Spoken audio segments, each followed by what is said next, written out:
of men. I never heard that. That's interesting. That's the rumor. But you know, let me just check. I know he's awake. The good thing is, in his time zone, perspective philosophies, it's I'm gonna quick shoot him a tweet, and I'll just hey, maybe just yes, because Vosh like a year ago.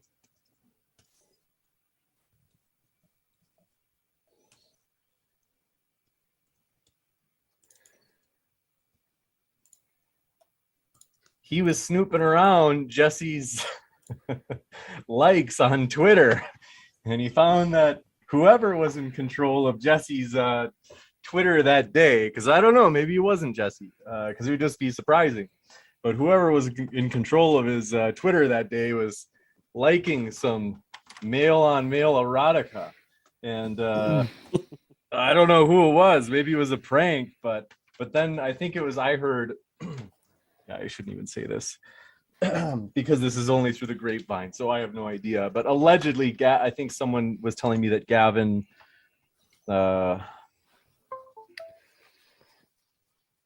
McInnes, yeah, is that he allegedly, I think someone was telling me that he was saying that like people were gonna out Jesse soon. I don't know though. I haven't seen a huge thing about it, but. Like TJump, what did you want to do with our intro? Do you want to start or you want me to start? I don't care. I don't care either.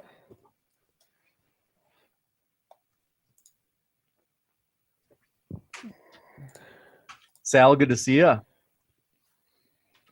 Oh, I can't hear you yet. You might be on mute. Still can't hear you. Nope. No sound.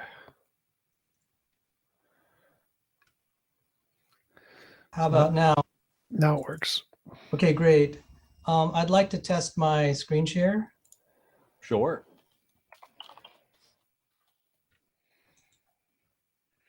All right. Nice home. Thank you. Let's see. It does look nice, Sal. Oh, thank you. And then one thing you might want to test, just because one time we had a guest where it wasn't working, is if you advance the slide.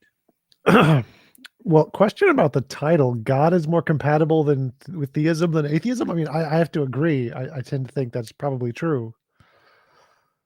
Oh. Yes. Oh. You saved my life, TJump. Okay, you can disagree now. You demand.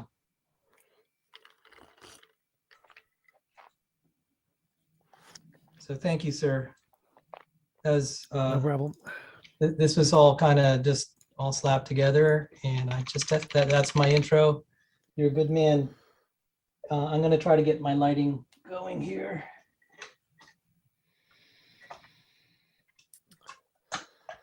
No rush.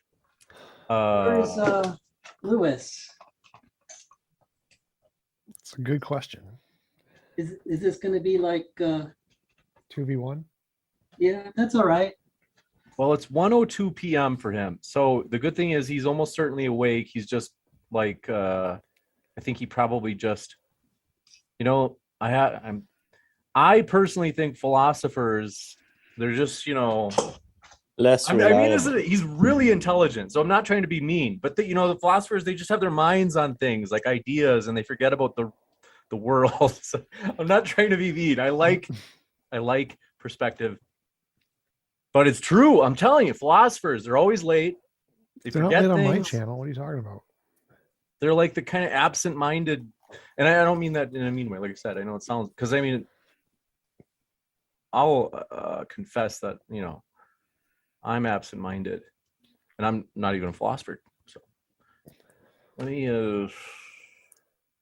I'll stop my screen share now. All right. Oh, okay. Perpetually Annoyed, who I think I've seen in his chat, says that he is late. Maybe it's a New Zealand thing. I don't know. Can you call him? Did you have his Facebook? I tweeted him. Let me see what else I can do. Maybe there's. Let me see if I've got him on Facebook. I've got him on Discord.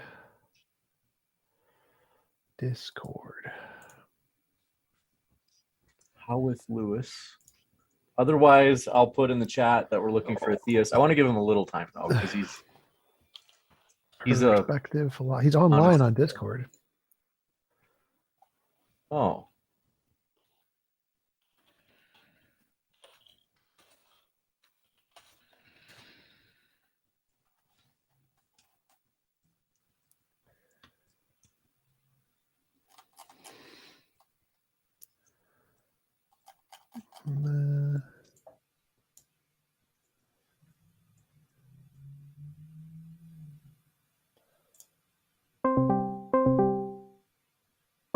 Typing his name into Facebook.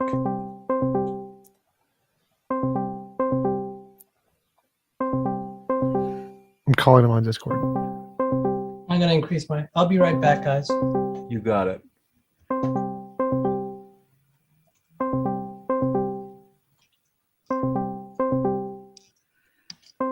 Is he like?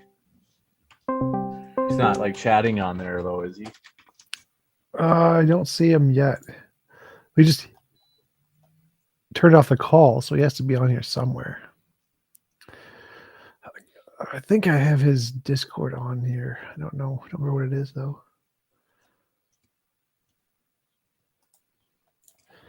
Perspective philosophy Discord.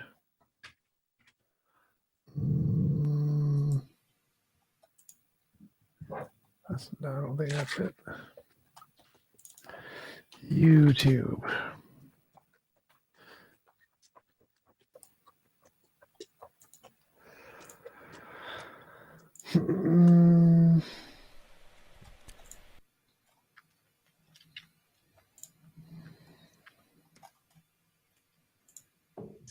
Hello, everyone. About The other thing about philosophers. Hello. I know this is so un-PC, but it's like I'm happy. It's not like it's a bad thing. The best philosophers are like almost all Jewish. Is it really that bad for me to say it? Like, I'm like complimenting. well, the best of like it's bad for me everything to- are like mostly Jewish artists, bankers, movie makers, Nobel Prize winners. That's true. Try again. That seems true. It seems like it's especially true for philosophy. Like, if you look at like the top 10 philosophers ever, like they're almost all Jewish. At least like the top 10 alive today, pretty much all Jewish. Like 8 out of 10 probably. Who do you think are the top 10 philosophers today? Can you name 10 philosophers? What's the lady who wrote the book?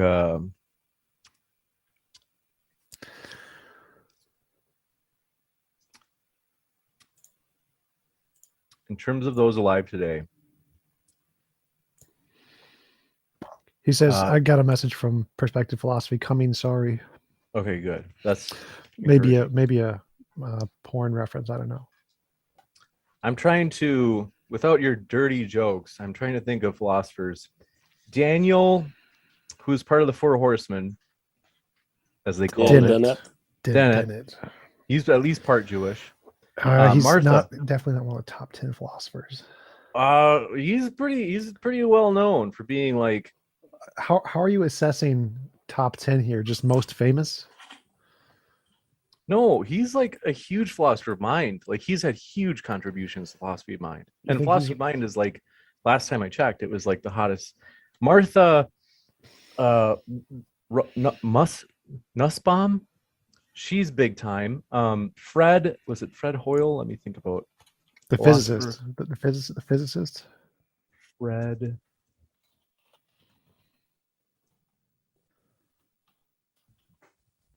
Martha Nussbaum is for sure a philosopher. And she's almost certainly Jewish. Yeah. She's like considered like, where's she at? She is taught at Harvard, Brown, and Oxford. Fred, is it Fred Hoyle? Fred Doyle? He's a philosopher of mind. I think, well, no, I don't know if he'd be like top. Peter, what was his name? Oh, Peter Singer, I bet is Jewish. He's, pretty big time. Yeah, I put him probably in the top most well known. And like I said, it's not like I'm like angry. That it's not like I'm like, oh, the Jews are like purposely trying to take over philosophy. It's not like that. It's like I'm like, hey, good for the I'm good for the clipping Jewish. that. I'm going to clip that and add it to my YouTube channel. Peter Milliken. I bet he is. Teaches at Oxford. Let me look him up. I think it's at Oxford he teaches. Well, I'm going to get a setup. Hello. Hi, good to see you, Perspective. Glad you scared me there. Yeah, I'm really sorry about that, and also sorry about the crazy setup. At the minute, I probably look like I'm in Willy Wonka's chocolate factory. But I am really, really sorry about that. That's all right. It happens. We're just glad you're here because it would have been hard. We might have been able to find a theist last minute, but I wouldn't have thought they would be anywhere near as. Are you a theist? I didn't even know you're a theist. I am a theist. I am now. Yeah, I'm a Christian. So He has drunk the didn't- Kool-Aid. honestly, I've come here from metaphysics. I swear to God, it's not. I haven't just popped it. Like I started as a Christian, went agnostic, and then found my way back through metaphysics. So, Wow, that's interesting. Well, don't worry about Tom. He's like that all the time. But yes, I've put together a little presentation, not necessarily the best presentation, like just for the opening statements. Is that okay? Like, is it possible to? Yeah. Share screen. Yes, you can share screen. 100%. Right. Let's do a test just to be sure that it does go smooth. And then thanks for your patience, everybody. It takes me a little bit to set this up in OBS, so you got to do what Destiny does. You play Nintendo while you're doing this. You just do that while Nintendo. Or you seem like maybe are you an online poker guy, JF? I don't know. No, NS emulators. Really? Did you say NES like Nintendo? NES, yes. Nintendo Oh! emulators. That's rad. That sounds really fun. That's seriously the kind of thing I'd enjoy. Wait a minute. I'm old school, and let's see here. Trying to That's work why out if you I can use the put elliptical. use in without having use in. I used to use two programs, you see, and it used to be a lot easier to do this because I used to use OBS and Streamlabs OBS, and then I could just use one as a virtual cam and then one as.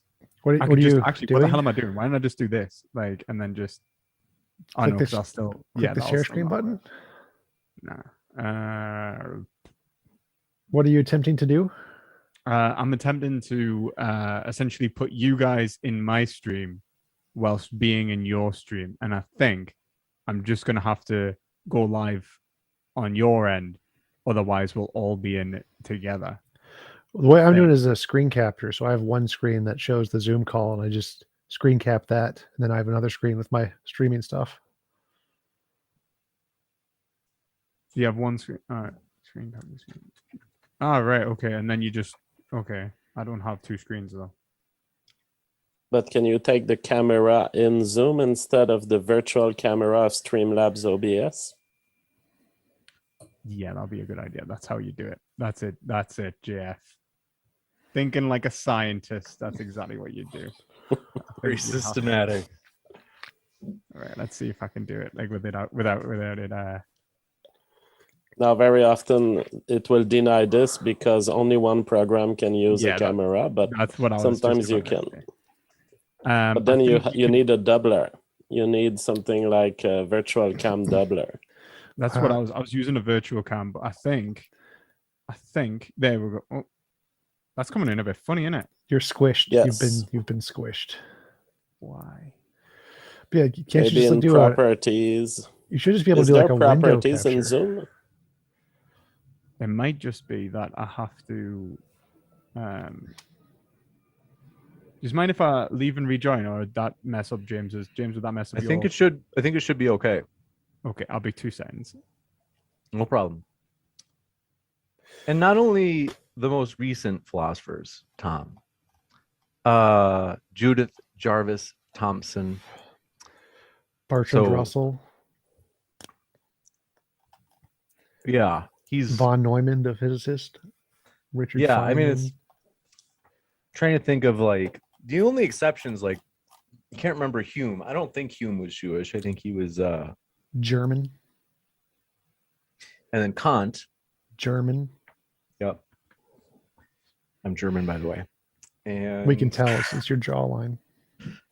appreciate that. And do Germans have a distinct jawline? No, it's just you have a distinct jawline. It speaks. It just shouts that you're German. Really? Yep. Oh, thank you. I think you're being facetious. I can't tell. I bet Peter Milliken is. And Judith Jarvis Thompson didn't just come up with the violinist argument in the abortion debates. Did that work? She also, that she does a trolley car. Yeah, like trolley car thought experiments came from Judith Jarvis Thompson. Does that look all right to you guys? Do I look squished still, or is that okay? No, that's Looks fine. fine. I think it might have. I'm not sure, but I think I've actually. It said put in original ratio. It squished us. I put it in HD, and I feel like it's actually squished us and then expanded us out. But you we'll seem, just go you with seem it. a little chubbier than normal, but it's fine. Yeah, that's actually probably just weight gain. That's James, a favor. Yep.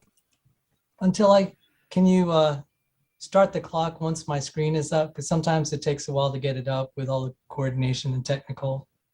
And I have a stopwatch here for my Gladly. allotted 6 minutes. For sure. Thank you. And By the way, I forgot to say hi. It's really nice to see you again. good to see you again as well. Thank you. It's been a long time. Hey, And- Saul. It has. Oh, I forgive me for being rude, TJump and Jean-Francois. Greetings. I apologize for not. I was just struggling with my computer and getting everything. I didn't mean to be rude, gentlemen. No problem. So now that I have my screws back a little tighter, just wanted to say hi to you, gentlemen. I think you have too much of a niceness problem. I think you should be more rude. Like include a little bit of rudeness because you're too nice. I don't know how I even did it that time. There we go. Tremendous. Okay, I think there we go. I think that's actually managed to do it. Okay, I think we're in business, boys. There we go. Okay. All right. Cool. Tell us when you want to go live, and I'll go live. So how would you? So when you screen share, does it just take your camera? So is it share screen? Well, it doesn't touch the camera. So the camera just goes straight to Zoom, and then Zoom, it shows my face and all of your faces on my window. And the screen capture just captures every pixel on the screen and just moves it to a different source. So it doesn't, I don't need a virtual camera at all. Oh no, I just mean like if I shared my screen, I'm just wondering what would happen to all of yous. Well- We'd become small and go to the side of the screen and then Right, your I share get you. screen. Yeah, puts you in like a gallery kind of view. Yep. So I've got, I don't know, I've got you in gallery. I should probably put speaker view on. Actually, gallery view's nice. There we go. Full screen it. Okay, fucking hell. Is Cool. James a moderator or participant? James refuses to debate now because I crushed him so badly in the 2 times he debated me. You have quite the imagination, Tom. but I'm pumped, you guys. This is gonna be epic. And before we go live, what we could do is a quick sound test. If you could just do a 1, 2, 3, JF, 1, 2, 3. thank you, and then TJump, Potato. perfect, and then Sal. 1, 2, 3. Which might be a little bit low. I think it's good. It nothing to worry about. Maybe just move like a I can couple. increase it. 1 second. Okay, and then How about perspective. wait, let me just turn off the automatic volume. How about 1, 2, 3? Good. That's right where we need you. And then perspective. 1, 2, 3. Great. All right, cool. So what I'm going to do is What is the big red thing that's coming out of the end of your microphone? It's SE Dynamite. It's actually like a cloud lifter. You can put it in the Ah. other side, but for whatever reason, it wasn't working. I have no idea why. It should be compatible with both sides. But it's actually really good. I mean, considering the price, it's a bit cheaper than it's about half the price of a cloud lifter. Nice. But you know, I would love a cloud lifter, to be entirely honest with you. It's just the money, you know. Yep. That's the one I got. I got the cloud lifter. Yeah, like they're good. They're good. Yeah. I think there's another one as well, isn't there? There's I can't remember what it's called now. It's called like, nah, shit. I don't know. It's like a little black kind of one. It looks like this, but it's a bit smaller and black. Yeah, I've seen. There's like 10 of them. Yeah, there's a few of them. This one I went through a phase of just watching audio reviews just constantly to try and work out how to do this, because like, my god, it's not my forte. Yep. What's with the chair? The gifts. They were a gift. Yeah. This They looks don't even base. match. It doesn't even match with itself, really. But you know, there's two of them, and they don't match with each other either, which is kind of weird. But you just got to kind of embrace it. Like, I feel like the thing is, like, this green wall, right, for example, was actually supposed to be a dark green, and we ended up getting the wrong color paint. So I'm going over this with the dark green. So this is just a first coat. So I've got this proper like lime, well, like what is like a lime green. Yeah, it's supposed to be jade green or something, like a dark one, but it's just like this proper luminous green. I've got this funky chair. I swear to God, I look like I'm in like, I feel like a Microsoft PowerPoint presentation, like a theme or something. Reminds me of like the political YouTubers who have like big flags behind their like chairs. Seems like an ANCAP flag, but it's just green. Green, yeah. Actually, what We're all there is set. actually a flag that is green and white, I think, and it might actually. I think the vegan flag is actually a green V on a white background, so it might even just be perfect. Excellent. Well, we're gonna jump into it. Thank you both, or all of you. What we're going to do, I've got you guys all linked in the description. Definitely will shout that out throughout the debate, and then otherwise, we're ready to go. What I'm going to do is go on screen for a cold open, just saying, "Hey, everybody! Today we're debating blah blah blah blah," and we're starting right now. And then, technically, since it's not worded yes or no, there's no clear affirmative. Do either of you have a preference on which team goes first? Oh, I didn't want to say Philippa Foot came up with the trolley problem, so not the person. Yes, who said that. I don't have any preference. We'll come back to that. I don't necessarily have a preference. I'm happy to go first, though. Let's do that. Okay. And then, yeah, whenever you guys are going to share your screen, just let me know if you're going to, and then I'll switch it over to the audience so they can see as well. But yeah, I'll hand it over to you guys, the theists. And so whoever would like to go first between the two of you, you can decide right now. And then we'll go from there. So, thanks for being here, guys. This makes it fun for me. Fun summer nights. Here we go. 3, 2, 1. Hey, everybody. Tonight we're debating whether or not science fits more comfortably with atheism or theism, and we are starting right now with the theists' opening statements. Thanks so much for being with us. The floor is all yours. Hello. Is it okay if I share my screen? That'd be okay? Yep. Okay. So can you guys see that? I'm fitting it to the screen because last time it was a little bit more zoomed in. And Hermeneutics as the basis of scientific knowledge. Yeah. Okay, great. So yeah, this is my presentation. I'm going to try and fly through this as fast as possible because I'm going to try and cover about 300 years of philosophy in 6 minutes or so. So let's just do it. So to start off, I thought that would start with a Kant quote, which is essentially that this is a tribunal.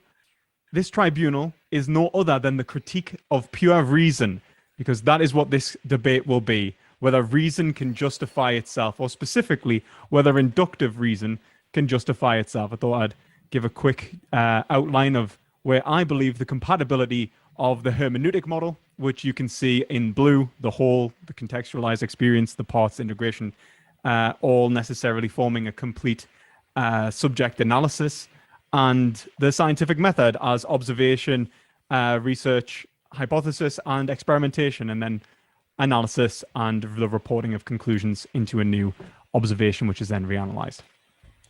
So unity as the key of scientific method. I'm taking that the uniformity of nature that is present in all modes of scientific thinking. Uniformity implies the experience of a priori necessary knowledge within reality, and that Hume was the first to demonstrate that. So now we'll have what is called induction versus deduction. To give a quick outline, inductive arguments are judged on their strength. Deductive arguments are judged on their validity. An inductive argument would be akin to saying every P I have observed has been a Q. This is a P, and therefore every P is a Q. Or all birds I have observed fly. This is a bird. This bird can probably fly. They are probabilistic arguments and not necessary arguments. You can't say that the conclusion necessarily follows, and it actually adds something to the premises. A deductive argument is quite the opposite. It is necessary. Every P is a Q. This is a P. Therefore, this P is a Q. All men are mortal. Socrates is a man. Socrates is mortal. I don't think anyone would necessarily have a problem with that. This is literally just inductive versus deductive arguments. So the problem of induction. The problem of induction is, how do we prove induction? The issue with induction is that it cannot be proved deductively, since the conclusion adds to the premises, and in other words, conclusions do not necessarily follow. Induction cannot prove induction, since it would be circular and just an assertion. So some probable responses. How do we know what is most probable? Probability. Like, how do we know whether... It's fine. How do we know... apparently there's no video on my side, actually. I'm sorry, 1 second.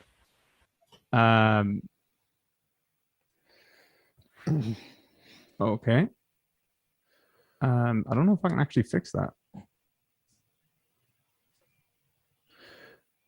We'll just put Inductive principle circularity, definitional socio-political relativity. So essentially, when we're talking about probabilistic arguments, you can't say that it is most probably true without assuming what is actually most probable.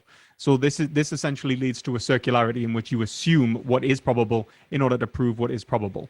So in other words, if I see constantly conjoining events, why should I assume that they will continue to uniformly conjoin? There's definitional arguments for inductive reasoning being justified. So, for example, to say that induction is necessarily rational because it is defined as such. However, this is sociopolitically relative and non-synonymous. We can imagine non-inductive forms of reasoning and even modes of reasoning which are not implicit within our current paradigm. You find maybe someone in a different continent may reason based on spinning a bottle, for example, and that would be definitionally rational from this position. And then there is the pragmatic account in which that induction is seen as more or less successful. Unfortunately, how do we find the conditions of success? Well, it's going to have to be induction. So, is there the possibility of inductive knowledge? Because induction seems to work on possibility, which is derived from experience. Those experiences are supposed to give us indications of what is likely to occur in the future based on what has occurred in the past. Now, the issue is, it cannot prove that this assumption is justified, and this is why, through an inductive method, science becomes akin to faith. It is asserted that the principle of the uniformity of nature is true, and therefore induction is also true. You could also do this exact same argument by saying God ensures reason. What is an actual solution for this? How can we actually gain knowledge? We need to have deductive, analytic, a priori knowledge of reality. So you must be able to employ a logical inferential argument which can track from start to finish in the form of a dialectic, I would argue. Oh, I managed to skip a couple of slides. So this would be, as Kant would argue, a priori synthetic knowledge. This is how Kant managed to overcome the problem of induction by arguing that there is necessarily a priori components within experience themselves, showing, for example, space and time as being necessary for to have an experience of a thing. For us to say that there is a given thing or a determinateness, we have to limit our experiences to a given categorization. For us to say that there is an experience at all. So to say that there is a bird, for example, and that these experiences of birds are that they actually fly, we would have to say that we are experiencing birds and that there is we can differentiate birds from other aspects of our experience. So for example, space, we would have to be able the shape of a bird. time, the continuation of a bird's flight path and motion through our experience. These are necessary conditions for any possible experience. So what Kant is arguing is that the basis of experience is a priori categorical judgments. These categories are imports of ideas into reality, which gives us the possibility of judgment. For example, psychological continuity, or the experience of inner and outer experiences, or the differentiation between objects. This is basically extension and figure. Yeah. So geometry and maths. Like, you would not be able to engage with an external reality at all if you did not have some concepts of geometry and maths. However, it is not enough to say that these concepts necessarily exist in your experience, but they must be synthesized and unified within a judgment for you to be able to have any understanding of an object at all. It's not to say that there is simply a linear experience of time, or that there is spatial, that you have some spatial awareness of objects, but that these are actually locused within a subject. You are making the judgment that somehow this object necessarily contains the judgments of space and time, the categories of space and time. However, Kant thought that this was implied by the subject, as in subjectively, and so that the categories of thought or the categories of truth that exist are bound to the subjectivity of an individual. Like, there's no actual way to gain knowledge external to our modes of intuition, which he thought was simply universal to all humans. And so we only have access to human knowledge. Hegel showed this to be false in the Science of Logic when he argued that the categories of thought must necessarily be contained within experience itself. The reason he argues that is that, one, the Kantian noumena, or the thing in itself, is doesn't make sense. To imply the existence of a non-categorized reality, which makes reality be what it is, implies that you have knowledge of something which is definitionally unknowable. On top of that, the categories themselves must be possible categorizations, meaning that there is a logical foundation for these categories themselves to develop. So these categories are bound by the laws of logic and confined to what is possibly categorizable, which means there is a fittingness in Heideggerian terms to the concept. Our categorization of reality is bound to reality itself, of how it could be possibly categorized. This leads Hegel to argue for what he calls objective subjectivity. Upon reflection, we recognize ourselves as an object of our own understanding, and that our modes of categorization are incomplete. This is where we move from truth as being an is, in terms of seeing reality as it is, to seeing reality as it should be. There is a necessarily teleological aspect to the form of categorization. Are we categorizing correctly? 30 seconds. This leads us to fundamentally ask the question of whether we are categorizing our categories, and it gives us the possibility of refuting our categories against an objective reality. The objectivity of these categories can then act as a reference from which we can free ourselves from our own psychological bias and subjectivity. However, it is worth mentioning that what must necessarily be synthesized is these categories within reality. The principality of these categories as they exist in terms of possibility is the unity of opposites, which combines what is called possibility and contingency as necessarily united within reality itself. And so this I take to be a divine mind, that there is a divine mind necessarily categorizing reality, which allows us to understand reality and understanding of reality for knowledge itself to even be possible. Thank you. Gotcha. We'll switch it over to Sal. We'll be flexible with the openings. And Sal, I'm setting the timer for you. The floor is all yours for your opening as well. This Sal being another theist, by the way. So the second half of the theist openings. Okay, so I'm gonna share my. It should say science is more. Correct. Okay, I'll I'll try to be 4 minutes, guys, to help you out with the time. Science is more compatible with theism than atheism. I argue that based, first off, on the simple fact there are no answers in atheism. You cannot say, I don't believe in God, therefore we should pursue science, or that the human race should continue. There are Peter Singer and Patricia McCormack, for example, who are atheists. And that's a picture of Patricia McCormack. She advocates the extinction of the human race to preserve the planet from climate change. Peter Singer thinks that we should stop suffering by just having one generation die out. So you can't start with atheism and come to any conclusion as to what is good or bad or what should be pursued or should be valued. It's just up to people's whims. So right there, it's a non-starter. You can't even go from atheism and deduce that science is what you should pursue. I will point out Fred Hoyle, famous cosmologist, said a common sense interpretation of the facts suggests that a super intellect has monkeyed with physics as well as chemistry and biology, and that there are no blind forces worth speaking about in nature. The study of nature does, through our scientific method, suggest there's a God. Therefore, it is more reasonable to say science is compatible with God because that's where the data is starting to point.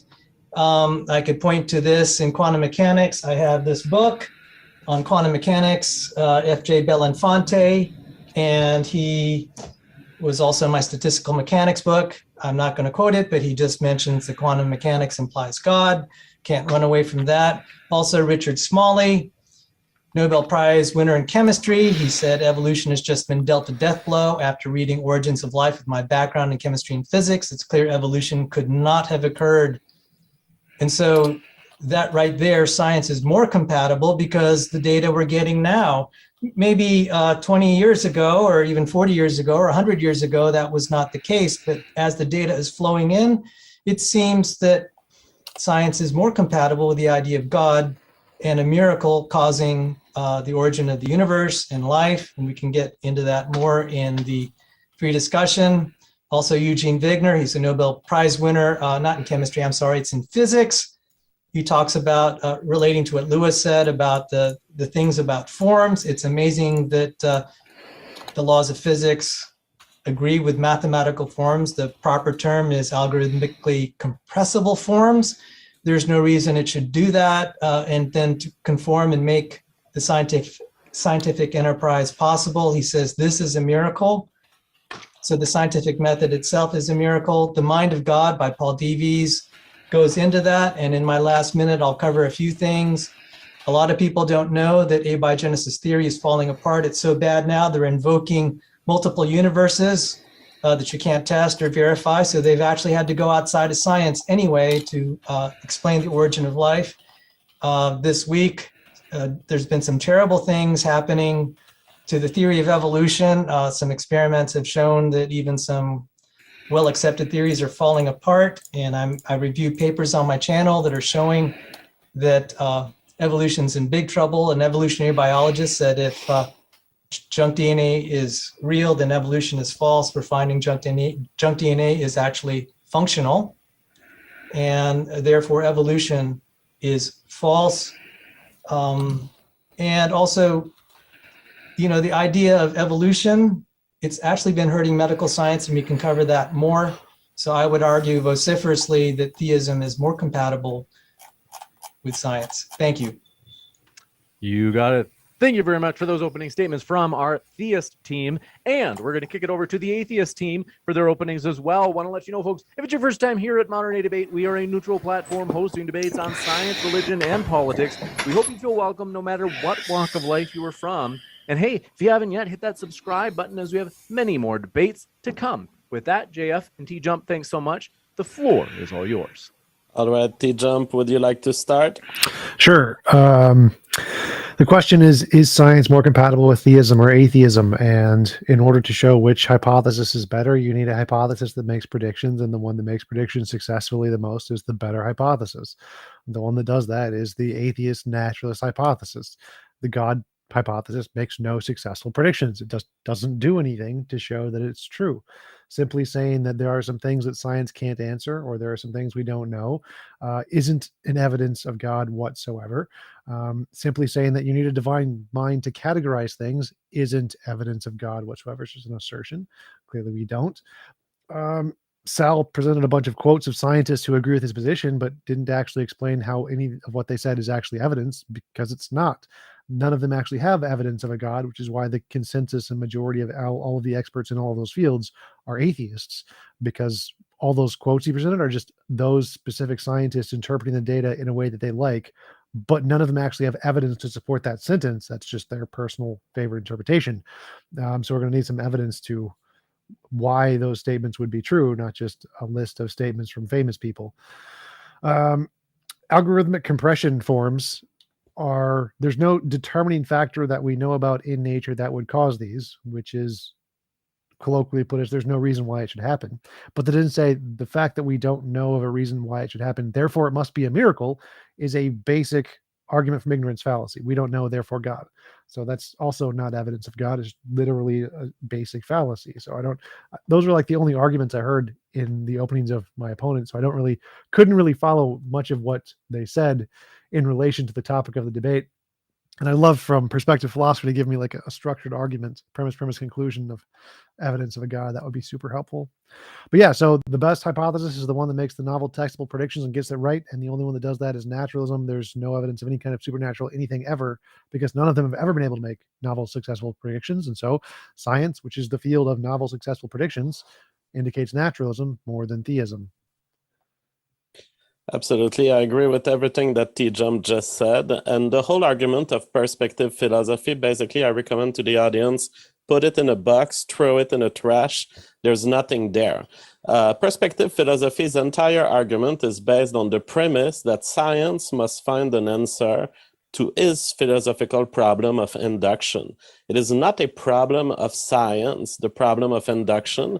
It is a problem of the critique, the philosopher critique, who comes in and is unsatisfied about the circularity of knowledge that he perceives in the scientific method. But the scientific method never promised that it would develop absolute knowledge that is non-circular by the standard of philosophy. And by the way, the philosopher, perspective philosophy here, never applies this circularity argument to his own thinking, because his own thinking has led him to conclude that God was necessary, and yet he was necessary based on his own thinking. There's your circularity perspective philosophy, but the theist only finds circularity in the scientific method, which has not been defined and which has not been adopted to address their philosophical problem. The scientific method is simply the best machine we've found in terms of a series of methods and a series of a priori axioms that, yes, we adhere to with no philosophical justification, just because it's been delivering. The amount of understanding of the universe that was delivered by science has outcompeted any religion, any tradition, any other form of human communication.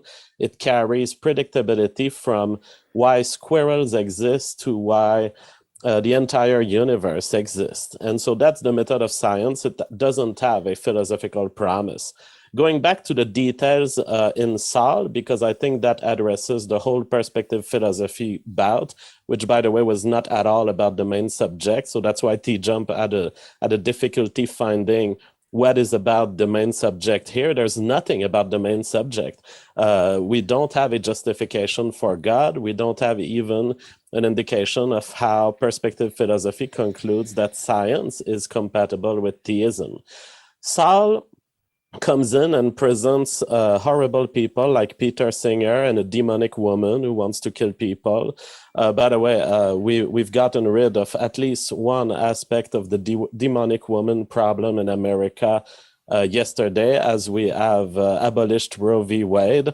I want to celebrate this, and I want to say a few words just to acknowledge the death of 70 million embryos, all killed by bloodthirsty pregnant people, these pregnant people who have been killing these embryos since 1973. I'm glad that it's over. Never again. But yeah, the fact that Peter Singer is there making arguments is not even a representative of science. Peter Singer is a philosopher who has extremely poor priors about harm and his conception of human harm. They are not products of science. Neither are the demonic woman's beliefs products of science. He says there is a miracle in the appropriateness of the language of mathematics for the formulation of the laws of physics. I would acknowledge that there's something extremely fascinating about how humans, descendants of some apes, have somehow emerged on this planet and had brains that somehow are capable of doing science and are capable basically of introducing anything from the world into their physics, into their laws of science.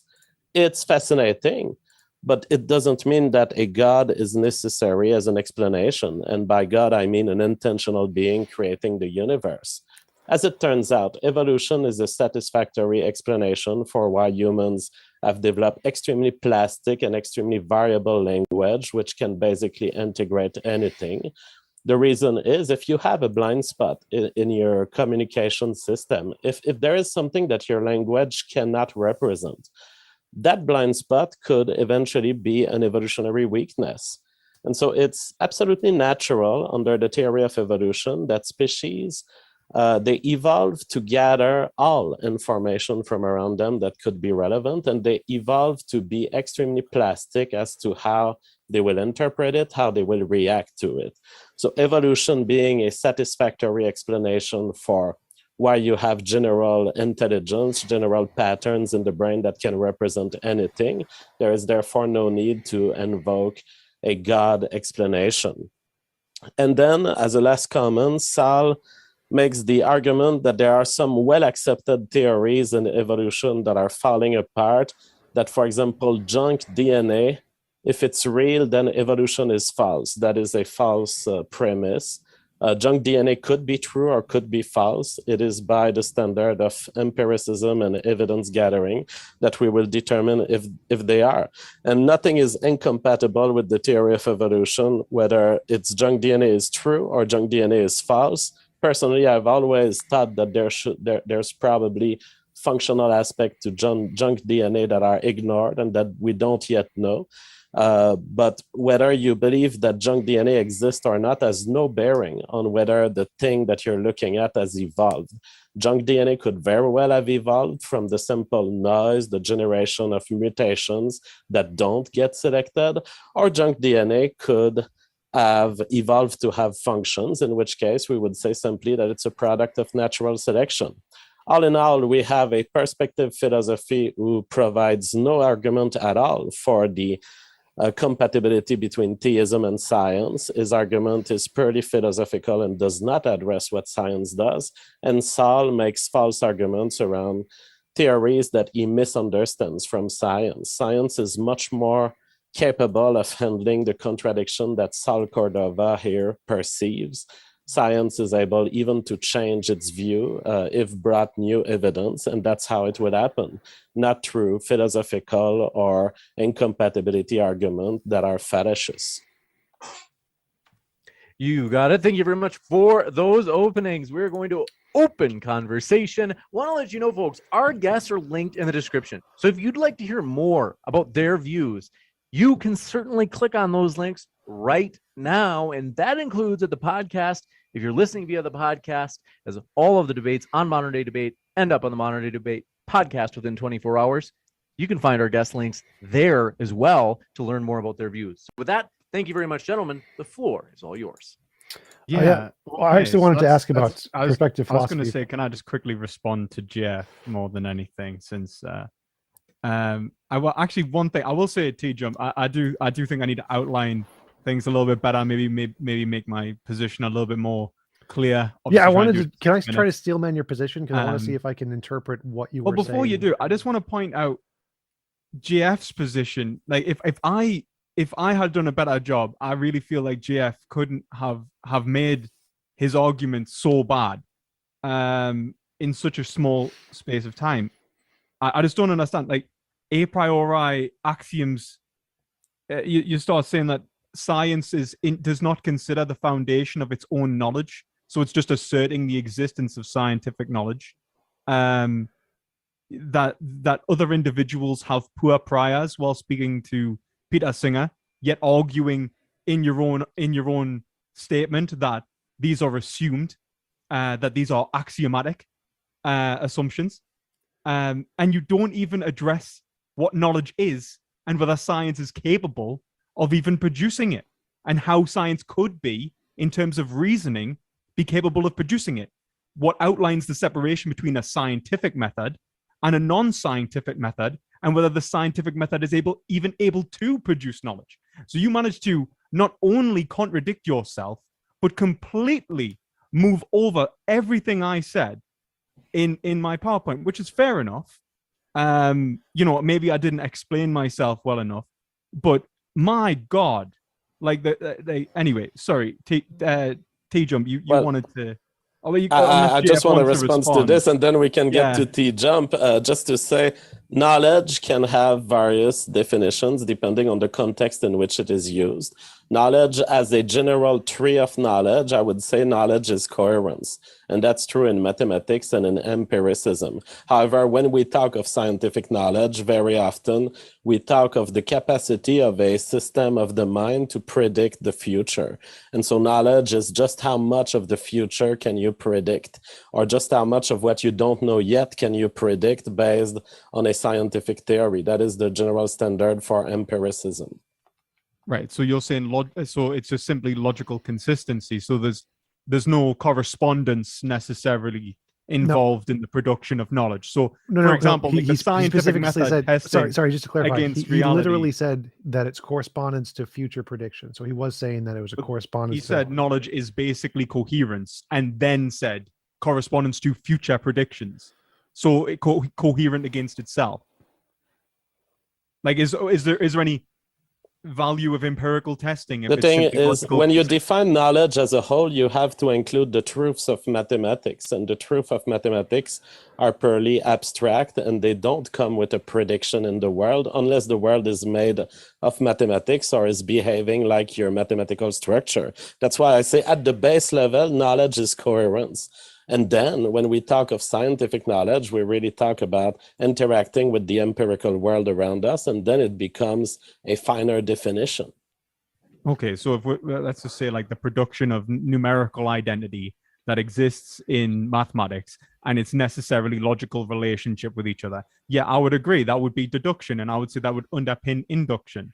But I'm pretty sure that's going to contradict TJump's position, because now you're going to have to say that there is a deductive aspect, which is fundamentally the basis of an inductive argument, and that it's not probabilistic and it's necessary, that there is a necessary identity at the bottom of reality.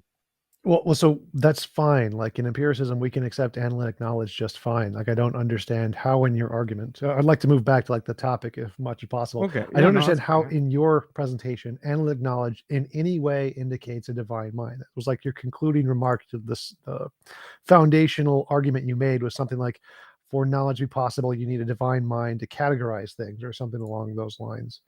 And that doesn't seem to make any sense. Like categorization can happen in my mind just fine. I don't need a divine mind to categorize things. Nature has a particular nature to it in which it organizes itself and has things in particular categories. Some particles have X number of neutrons and protons, and some particles have a different number. That's not a divine mind doing those categorizations. It's quantum fields doing those categorizations. So these abstract concepts don't need to exist in a mind to have separations or differences between things. That's just a fact of nature, and then our minds can classify those just fine. So I don't see how your argument that you need some kind of a divine mind to categorize things applies. It seems perfectly rational to think that reality categorizes things and we just define them. Well, let's just double back. One, from my understanding, you argue for induction.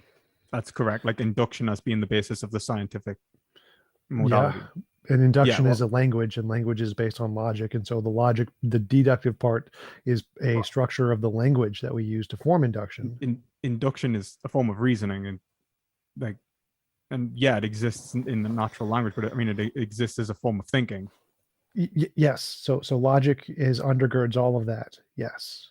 Yes. But when we're talking about probabilistic probabilistic theorizing, would you say that where would you gain the basis, for example, of I don't know, a probable occurrence that is that? So I'm assuming you think knowledge comes from primarily external basis, an empirical basis. That we gain it from. No, so I'm fine with conceptual knowledge. So a priori analytic knowledge is fine. I'm happy with that in my worldview. Okay, what about a priori synthetic? I don't accept that as a legitimate categorization. Okay, so then here's the issue. If there is this is what's called Hume's fork. So Hume's fork essentially is the separation between a priori and synthetic knowledge. If you separate a priori and synthetic knowledge, how do you know whether there is a principle of cause and effect or the uniformity of nature operating within your observation? I don't care. It doesn't make a difference to my argument. Well, it does, because it's the fundamental basis of induction. No, it doesn't make a difference to my argument. So either way, you can say that is or isn't the case with or without a God. So you need to show how anything you just said relates to. Well, I will. I will. But I mean, I'm just trying to move from like inductive reasoning to deductive reasoning. Premise, conclusion. Can you give me an argument for God? Because none of what you said, it matters. It's just like I don't accept Hume's synthetic analytic or any of those kinds of distinctions that he made. I think they're all problematic. I don't think there are any like legitimate. Okay, well, why are they problematic? Like, come on, if you don't accept Hume's has nothing to do with the topic. It's like I don't want to go into. It does have something to do with the topic, because it depends on whether there is an a priori concepts within nature itself and how those a priori concepts you have to relate to one demonstrate. You another. have to demonstrate how it relates to the concept first, and then we can talk about it. So can you give me? I'm showing you that. Well, one, I'm arguing that I'm trying to demonstrate to you the necessity of a priori concepts unifying your experience of reality, as in you simply would not be able to have an experience of an object if it wasn't for something like space and time. Sure. Right. As in your ability to categorize reality within your mind. Sure. So what does that have to do with a God? Okay. Well, if we accept that, that means that you never actually engage. This is the whole Kantian point, that you never actually engage with an uncategorized reality. That's so. You so never if by engage. Remember, I said earlier that quantum fields can do all of the categorization for us. They can separate things into time and space, and so time and space exist because quantum fields do the categorization. You don't need a mind for any of this. Why would you need a mind to do with this categorization you're talking about? What I have to do is I'll give you a chance to come back. Perspective, but I do, just because JF and Sal have been waiting patiently. I just want to see if they had any thoughts that they want to jump in with as well. Oh, that's I think TJump closed perfectly, so let's hear Sal. Well, thank you first off, gentlemen, for giving me a chance to promote my channel, because a lot of the responses to you will be on my channel in more detail. But let me point out what the law of physics tells us. The laws of physics makes it possible for 500 coins to be all heads. It does not make it probable. The laws of physics simultaneously makes one configuration possible, but simultaneously highly improbable. We call that violations of the law of large numbers with respect to coins, and we can extend that to many aspects of the origin of life. So if we define science in terms of explaining things in terms of repeatable phenomenon that follow the laws of physics, you automatically will be, as a matter of principle, trying to solve the problem of life by insisting that it's a probable phenomenon and it's improbable. That is anti-scientific. As a matter of principle, it's false. Therefore, something outside of the law of physics is a more reasonable explanation, more compatible with God. The other thing is, I was criticized. There was a quote by Dan Grauer who said, if ENCODE is right, then evolution is wrong. That means if junk DNA is functional to that level of about 80% or more, and even 10% or more, then evolutionary theory is wrong. I published on this. It's in a peer-reviewed chapter in a Springer reference paper. It was amazing we got it. It's on university library shelves. I elaborated on the problem. It's called the problem of mutational load. Now, regarding abiogenesis, I covered on my channel the hand of God dilemma. The hand of God dilemma is something abiogenesis researchers are having to come to terms with, because they have to coax their little, proto creatures so much that the level of intervention would kind of be like the hand of God. And it's the hand of God dilemma, and it's suggesting that something has to intervene. And going back to physics, that says it makes life possible, it makes it simultaneously improbable, that can prove it. Therefore, we're not going to have experiments, a testable prediction. And TJump, I want to thank him for pointing out what's the testable prediction of naturalism. Well, it's going to be falsified. Abiogenesis, I'll give you a testable prediction. Abiogenesis will continue to fail as experiments for the principle I just pointed out. This is starting to be come to terms with in the mainstream, and that's why they're invoking multiple universes that are outside, are anti-scientific actually. And then also the evolution of eukaryotic components is very difficult. Evolving proteins, I've published on topoisomerases. You could see my videos on this. Evolutionary biologists do not challenge me. Furthermore, natural selection fails. So thank you. Well, I challenge you, and I happen to be an evolutionary biologist. 3 answers to what Saul has been saying. Junk DNA. Junk DNA does not require, whether it's functional or not functional, I really don't care. It doesn't require either way a God explanation. You simply have to put it in your head that the theory of evolution works with mutations. These mutations, if they don't annoy the organism can accumulate an arbitrary number of them, and they will never annoy him in terms of being naturally selected away or being naturally selected into the genome. So once you realize that it's not a big cost for the organism to have certain letters of DNA in its genome that doesn't serve any function, you realize it's entirely possible that the mutations and the addition of new DNA strands may not necessarily have function now, but could have functions in other evolutionary contexts. But as long as they don't bother the organism will keep existing.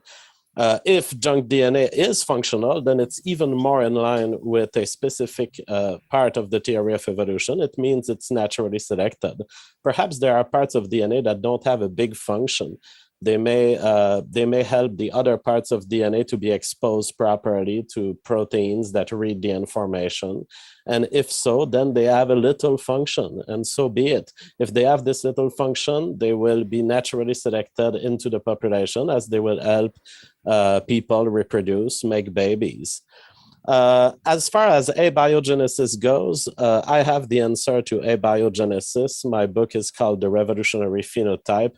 In short, creating new layers of the genetic code is an easy process once you understand the theory of phenotypic revolutions.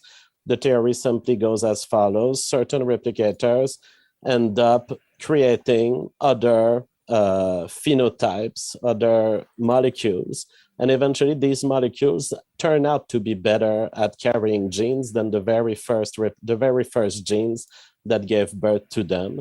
And you then have an inversion. What used to be the phenotype becomes the gene, and what used to be the gene becomes the phenotype.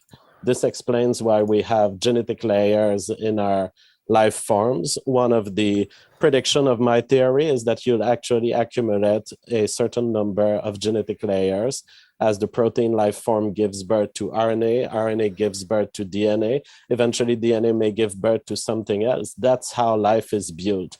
Life is built through additions of phenotypic revolutions. So science now has an answer to the question of how a new replicator shows into existence. So there's nothing left here from Saul's discourse that requires anything else than our current scientific knowledge.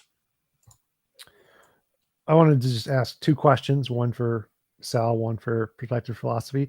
So Sal, if we just grant that life forming is really, really improbable, how do you go from it's really, really improbable to the God done it, as opposed to maybe it's just an unknown law of physics? Maybe there's some unknown physics, unknown biology that we just don't know about yet that makes life highly likely under certain conditions. Why is that a less likely, less plausible explanation than magical being outside of the universe?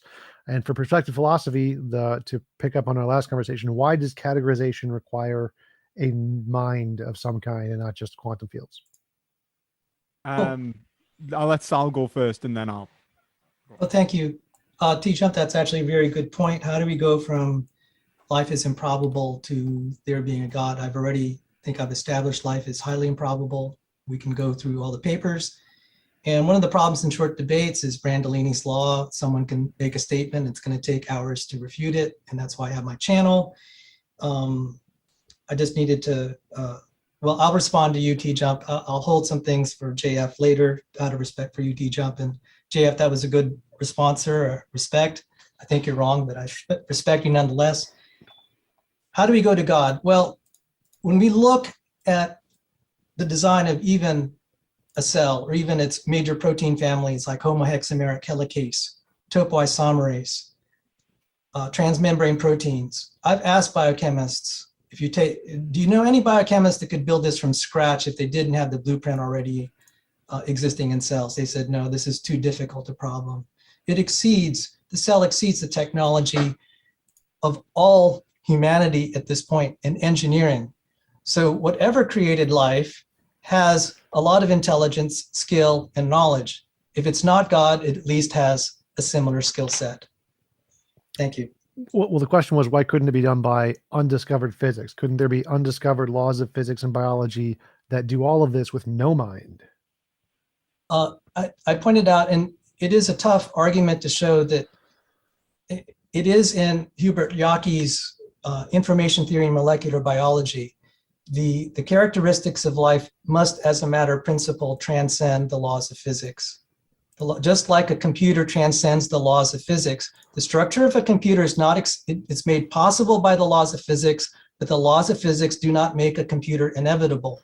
The cell is a computer. So for those, I know you're shaking your head. I have Hubert Yockey's book, Information Theory, Molecular Biology. You could see other information theorists. That's why I don't believe in abiogenesis. Well, I know you're shaking your head, and I respect you that you're I'd like you to find for those the who want to hear. reference. I'm sorry. Because you said life must transcend the laws of physics. Now, this is against literally everyone in physics. Just everyone in physics, everyone in biology says that's ridiculous. So if you have some evidence of that, that'd be great. But I do want to give perspective. Michael Polanyi. Michael Polanyi. You He had keep 2 Nobel naming Prize names, winners but under you him. never bring evidence. When I said That's transcend not the doesn't mean, scientific process. I didn't say it violates it. I said it transcends it. Yes. A computer is made possible by the laws of physics. It doesn't make a computer highly probable. So how does life transcend physics? Because it seems like all of that can be done by physics. You don't. It's what they call boundary conditions. Boundary conditions are acted on by the laws of physics. Boundary conditions do not originate from the laws of physics. So when you have a second order partial differential equation that defines the law of physics, and I'll give you an easy example. Force equals mass times acceleration. That's an approximation of Newton's second law. But the values of force, the value of m for mass, the value of a for acceleration do not proceed from the laws of physics. They are boundary conditions, and they're separate from the actual equations, and that's how it transcends it. Life isn't a boundary condition. Life is a result of those things. Well, the physicist out there will understand what I meant by boundary conditions. You'll see that in physics books, and you'll see that it's separate from the laws. You need the boundary conditions to solve the equations. You know, a particular equation of physics, you have a boundary condition, and then you get a result. It's going to take me a while to dig up the references. That the boundary conditions are not the same things as the law of physics. Okay, so well, they literally I appreciate your little. I appreciate that this may sound confusing. It may be new to you, and maybe this is not new to me. The boundary conditions are laws of physics, but none of them include life. Life isn't one of those things. It's not a boundary condition. I don't know how you're getting from life as a boundary condition. That part. Well, I'm totally sorry. I'm sorry. We're going to just have to disagree on this, and it may not be worth. I'd like to give time to Lewis, and if people want to debate me more on this, there is my channel. And but thank you for contesting me and making this such a lively discussion, TJump. Okay, yeah. So my argument is very much philosophical alone. I'm not really going to engage in any scientific specifics in relation to evolution versus creation. As far as I'm concerned, I'm happy to go along with scientific consensus because, well, I simply do not know better. So I will let the scientists do the science, and I will do the philosophy, so that I can show that their scientific reasoning is in fact justified. And that's really the goal of this, isn't it? And when we're talking about the philosophy of science, to think that science is not, it might not be considering its own self in its methodological approach, although I think it actually does often, especially when we start getting into the theoretical physics and more theoretical bounds of science and the scientific method and the scientific model and how to perfect its own knowledge. But the reality is that any knowledge that it produces must necessarily be justified. It must justify itself rationally. And so, just to JF, you can't just assert something's true. Okay, that's the point.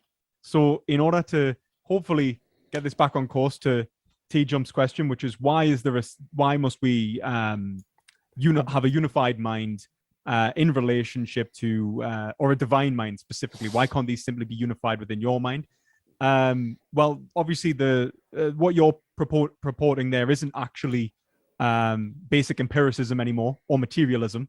It would actually be transcendental idealism, or transcendental realism, where you would say that an object necessarily entails a priori immaterial categories within for it to be an experiential thing in the first place. So categories of space and time, which are necessarily categorizing an aspect of reality for it to be intelligible. They don't actually, the matter isn't, or the quality which is being categorized isn't the category.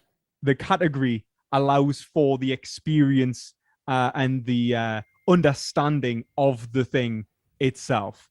And so before you would even say that there is a thing, whether it's a quantum field, whether it's a particle, whatever you're actually analyzing, you're already applying categories of the understanding to it. And these are a priori.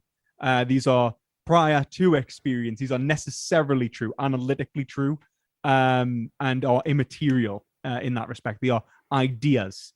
And that's fundamentally true.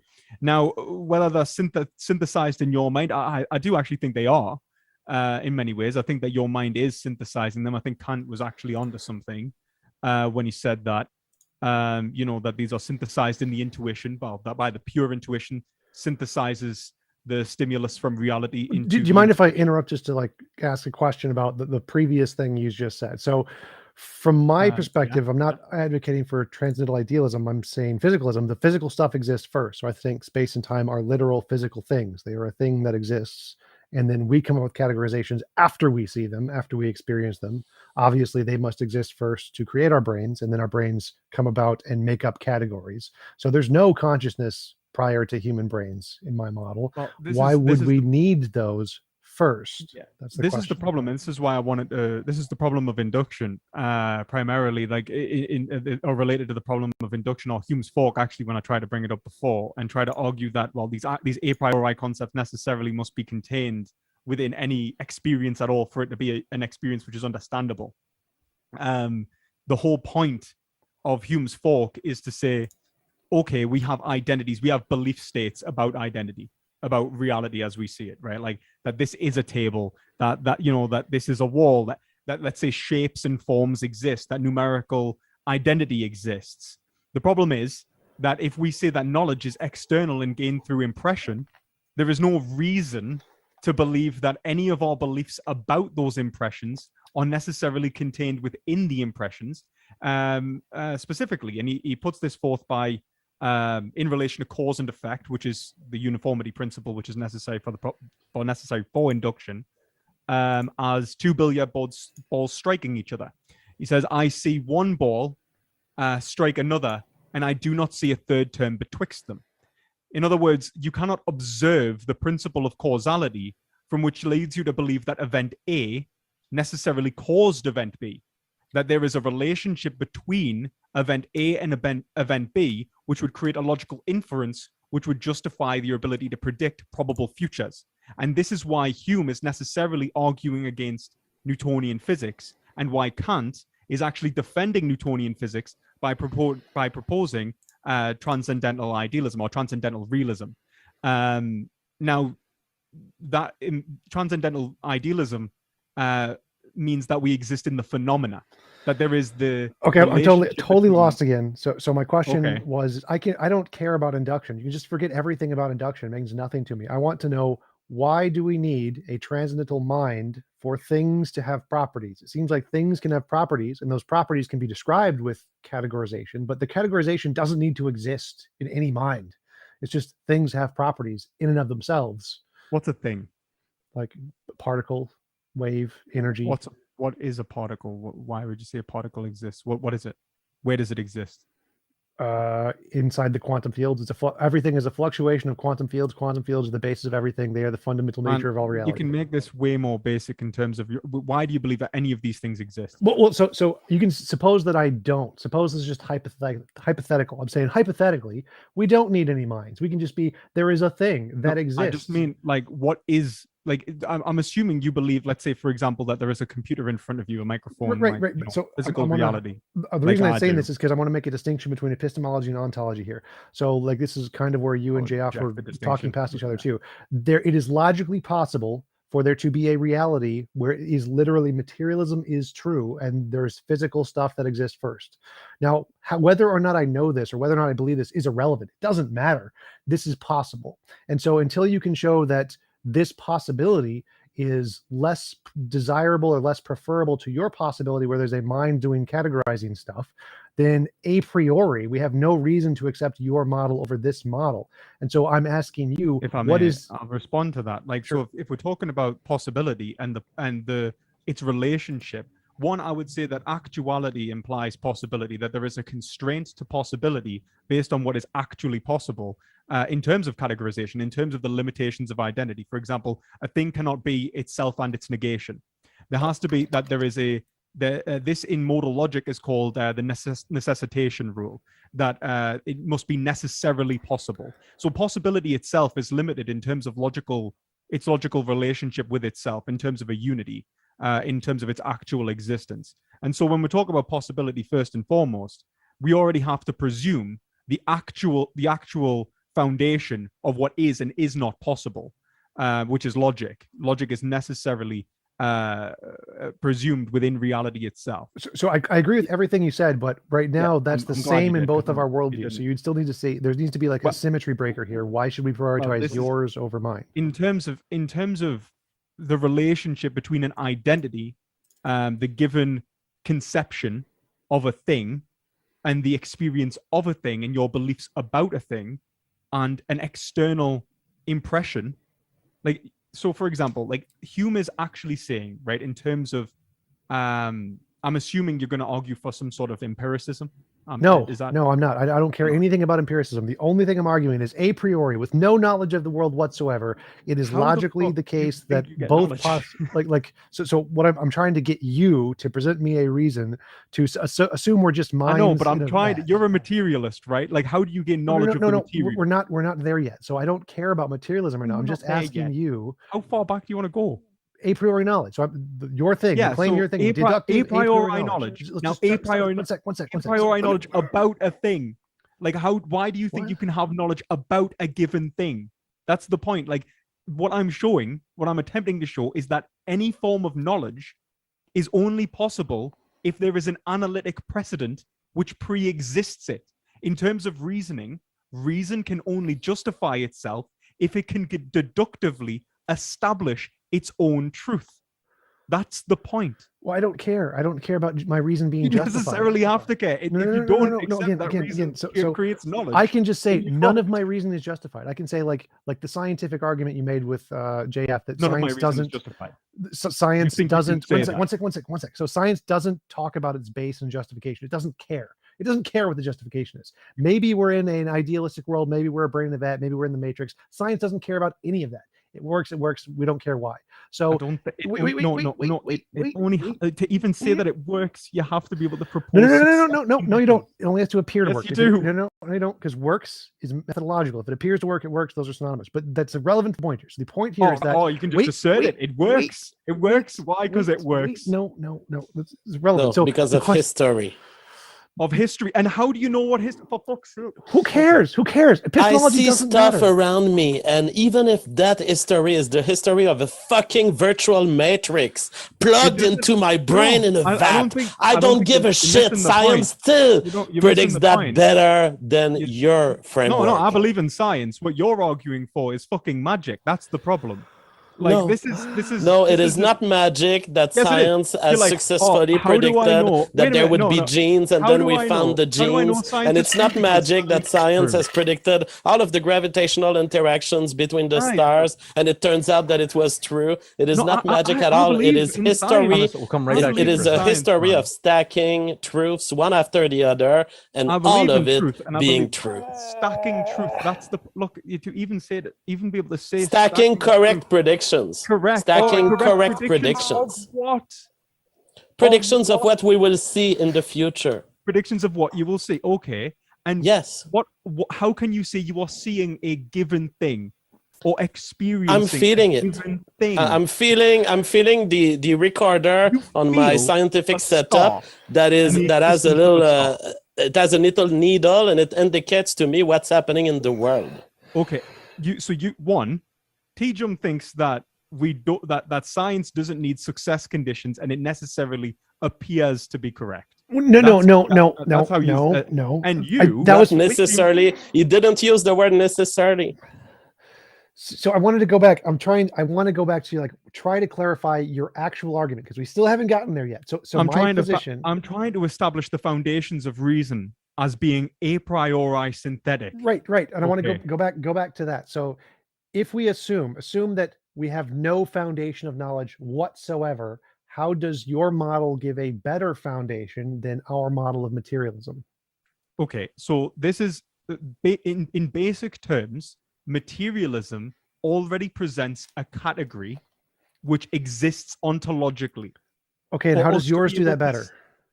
Because for us to even be able to say that there is material which exists, I am necessarily implying that my impressions of the world relate to a priori concepts necessarily, that these a priori concepts are in the world, that Okay. there is space and time. Materialism cannot give you that. You Space and cannot time aren't a abstract priori, these but concepts. how does your worldview do it better? How does your worldview give a better foundation? Because do you not understand that? Do you not understand that the problem that Hume's putting forth in Hume's fork, when he says that there is a separation between a priori and synthetic judgments? If a synthetic judgment is literally just your observation of reality, and your a priori judgment is the logical inferences between identities, if they do not coincide, then there is no reason to believe a thing is itself. That's great. How There does is no your reason to worldview believe do it that better? this can is a can. That's great. That How does matter, your worldview do it better? material. Yeah, because Stop my critiquing worldview, materialism. Tell me how your worldview does it better. my worldview argues that for this to be an experience necessarily, it already contains the a priori concepts within it, synthesized in judgment. That object contains immaterial categorization from which I can then perceive. Do you not? Okay, so you're saying that in my worldview, I think objects exist, and then we make up all of that gibberish stuff in our heads, and then we label the things with that. And what you're saying is yours is better because all the gibberish stuff exists inside the experiential object thingy itself. Like, you do realize that this gibberish stuff is literally maths and geometry. Sort of. Yeah. So you're saying maths and geometry. GF, you said fundamentally this is the basis of truth. So when you say yes, don't be an idiot. You don't know what you're talking about. And TJump, I feel like I can at least have a discourse with you and you'll actually understand what I'm saying. When you say gibberish stuff, you willing to say that maths and geometry don't necessarily comport to a reality, that there is no, let's say, mathematical or geometrical truths necessarily existing in the world? Well, I'd say these are just judgments that I make. So yeah, I'd say math and geometry don't exist anywhere. They're made up human concepts to correspond to things in reality. So reality has a pattern to it, which is the nature of reality. Math and geometry aren't there. Those are things we made up to describe that pattern.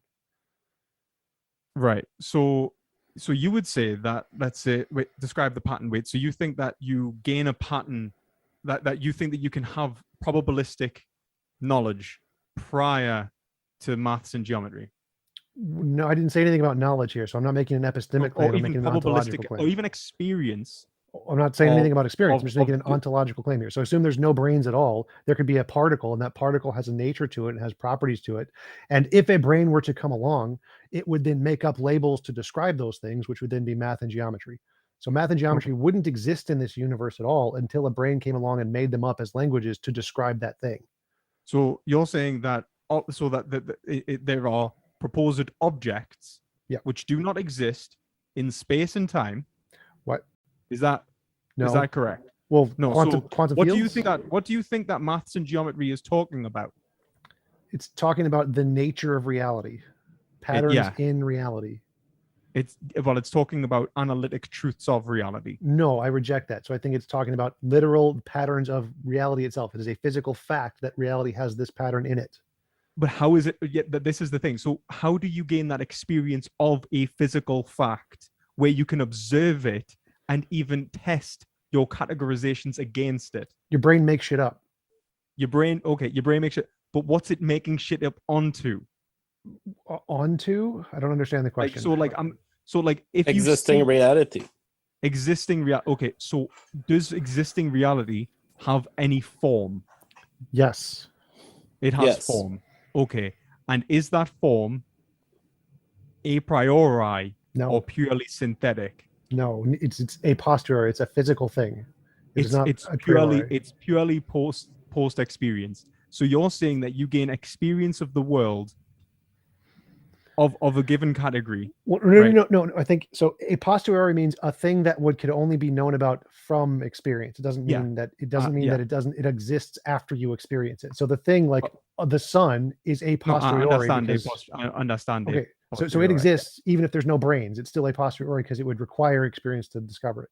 Well, it exists. Well, the experience allows you to have knowledge of it, but but the point of what I'm saying is that for it to be a thing, for you to experience in an object in a given, like, so for example, the sun to be a sphere is a geometric truth. That it appears as a circle in the sky to you, it implies a geometric categorization that already exists within your sensations. Do you see that? Yes, our That you brain necessarily are makes up silly conforming. categories. Like the circle, it's not actually a circle. It's our brain makes this stupid category up and labels it. Do you think you can leave these categories? Yes, different cultures have different categories. So maybe in terms of like different modes of categorization, but would you say that, so when you're looking towards, let's say, I don't know, trying to observe reality in a way which is true, do you think that you could just you could experience a non-categorized reality? Yes, I think you can experience something that is so divorced from your past experience it would not be categorized by the brain, and it would not a different category.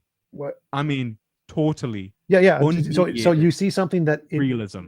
Right. So you see something that has no category. Your brain has no way to categorize it. Yes, that is a thing that's actually happened to people. It's like when you see an image and you don't know what it is, when you look at it from a different angle, oh, it's a cat. That literally happens. So you can see things that have no category. No, I mean that I don't think that's the same thing. I mean, like, so for example, do you think that, like, what do you think atemporal experience would be like? Or non-spatial experience? Like, imagine being unable to differentiate between the inside and the outside of your experience, as in there's no separation between the inside of your head and your movement within a 3D plane of existence. Or how about the experience of psychological continuity in terms of the movements from one moment to the next? I don't understand These your question. are the categorizations Kant's talking about. I Do don't you think you can free yourself from them and talk about something outside of it as if you know it? Not given my current biology, no. No, but, all right, yes, that would be where Kant would say, he's like, okay, given the categories of experience that you have built into you, this is the world you are forever locked in. Sure. And every time you analyze the world, you're going to be locked into that biological framework, Sure. which is categorizing reality, which you are necessarily analyzing. So you are never in touch with actual reality. you're in Right. touch with the phenomena. That's So now, yes, phenomenal distinction. great, you're So a what? transcendental idealist. I'm glad we've gotten here. No, So He's not a yes, transcendental that's a idealist at transcendental all. idealist, guys. All and you of No, this don't know is that. so irresponsive to the main theme of the debate Well, because perspective considering- philosophy here has still not answered Telling you T-Jump's transcendental question, idealist. a very basic question about how do we tell the difference if the universe has been created by a thinking being or a not thinking being or some kind of physical law that is not a mind. That Well, is so the far, I've question. And managed I to want get to you- answer it since perspective philosophy refuses to do Okay. so. It's quite simple. If you were to go to a planet and you find something like a watch, the watch is working and indicating time. It's complex, it's built with mechanism. It truly appears as if someone built it to get an answer as to what time it is. And compare this planet to some other planet where you go and you find some branch maybe of a tree that has erected itself vertically. And because it's erected vertically, it happens to catch the sun and to project a shadow onto the ground. And that shadow happens to also tell time. These two planets, you would handle them differently. On the one hand, the one where you find the watch, you would conclude that some cognitive agent has led to the creation of the watch, and you would conclude that the planet on which you have a branch just indicating time, but seemingly by random, is not a planet that requires an intentional being for having created that kind of watch that you found, which is an accidental watch. Why do we say that one planet has an accidental watch and one has an intentional one? It boils down to the mechanism that we know exist in evolution and what they can drive and what they can't drive. For example, we know if you take the laws of physics and the laws of evolution, it's very likely that you can imagine some tree growing, recycling the carbon that it finds in the atmosphere and eventually creating little branches, and eventually those branches fall and you find one that happens to work like a watch as its relation to its sun goes. The reason we would conclude that this branch comes from an unintentional process is simply that the function doesn't seem to require a complex enough explanation that would require a mind. You don't need a mind to have a branch drop on the floor. It also seems that the branch comes from a tree that was reproductive, and you don't need a mind for reproduction. We know that from bacteria and from all the things that can reproduce without mind. Whereas you would have a hard time explaining the human-like watch that you found on the other planet if you don't involve some kind of engineering, some kind of planning of the environment, and some fine tuning of the environment in a way that is functional for the eyes of a given species. That's how you tell the difference between intentionality and non-intentionality. You ask, do I have a necessary invoking of an intentional agent that has some cognitive structure thinking about the world? And in the case of the universe, it's simply the case that there is no trace, there is no signature of intentionality. We don't see the laws of physics being messed up, being played with in a corner and not being played with in another corner. It seems that this universe deploys itself based on a very simple set of rules that we may not have found all of them perfectly, yet they seem to operate in a very careless way that leaves no trace of intent. Okay, just quickly, I think we should probably get straight back on to where we were in some respects, but I think just in relation to your understanding of a process, your ability to even experience a watch, to know it's a watch because it implies temporal existence, is all bound to the intuition which I've just explained. So you're actually applying a priori concepts. So to imply that it exists necessarily prior to the existence of a mind is a mistake. And so let's use that to get back onto where we were. So actually, let me try to pick up. So you said that Newman phenomena distinction. So I grant the Newman phenomena distinction, and you seem to assume that anyone who grants the Newman phenomena distinction must be a transcendental idealist. That seems to be false. The Newman phenomena distinction is ontology invariant. If we're in a matrix, it's the case. If we're materialists, it's the case. If idealism is the case, then the Newman phenomena distinction is true in all of those cases. So Newman phenomena distinction doesn't tell us which ontology is true. How do you get from noumena phenomena distinction to must be transcendental idealist. Noumena phenomena distinction implies the separation between a mind independent reality and a non-mind independent reality. The only Right. way that a non-mind independent reality is necessarily unknowable by definition. Would you Right. accept that? Yes, which can be, Okay, that doesn't tell us so- what the mind independent reality is. Could be material, could be idealistic, could be magical But it pink can't bunnies. be anything. It actually necessarily can't be anything, because to imply that would be to imply a categorical distinction Right. within It can't be a square circle. I don't care. It can be, there are different ontologies. There's different ontologies it could be. Transcendental idealism is not the only one. Well, it actually it necessarily doesn't have to conform to anything. We can't have knowledge of it. That's the whole point. You say that it can't be a square circle. I would agree, in the sense that, one, I think that the noumena is, in terms of uncategorized reality, it would just be basic qualitative experience, immediate experience. So I don't care if I can have knowledge of it. So I can say that I have no justified true belief and I have no way to justify a belief about the noumena, but that doesn't tell us it's not material. It could still all be material. The noumena could still be completely material. And my ability to conceptualize that doesn't mean it's not, I can't, like, it seems like you're arguing the concept to say that the concept actually occurs within a mind independent reality misses the point that the concept itself is a priori and separate from the reality.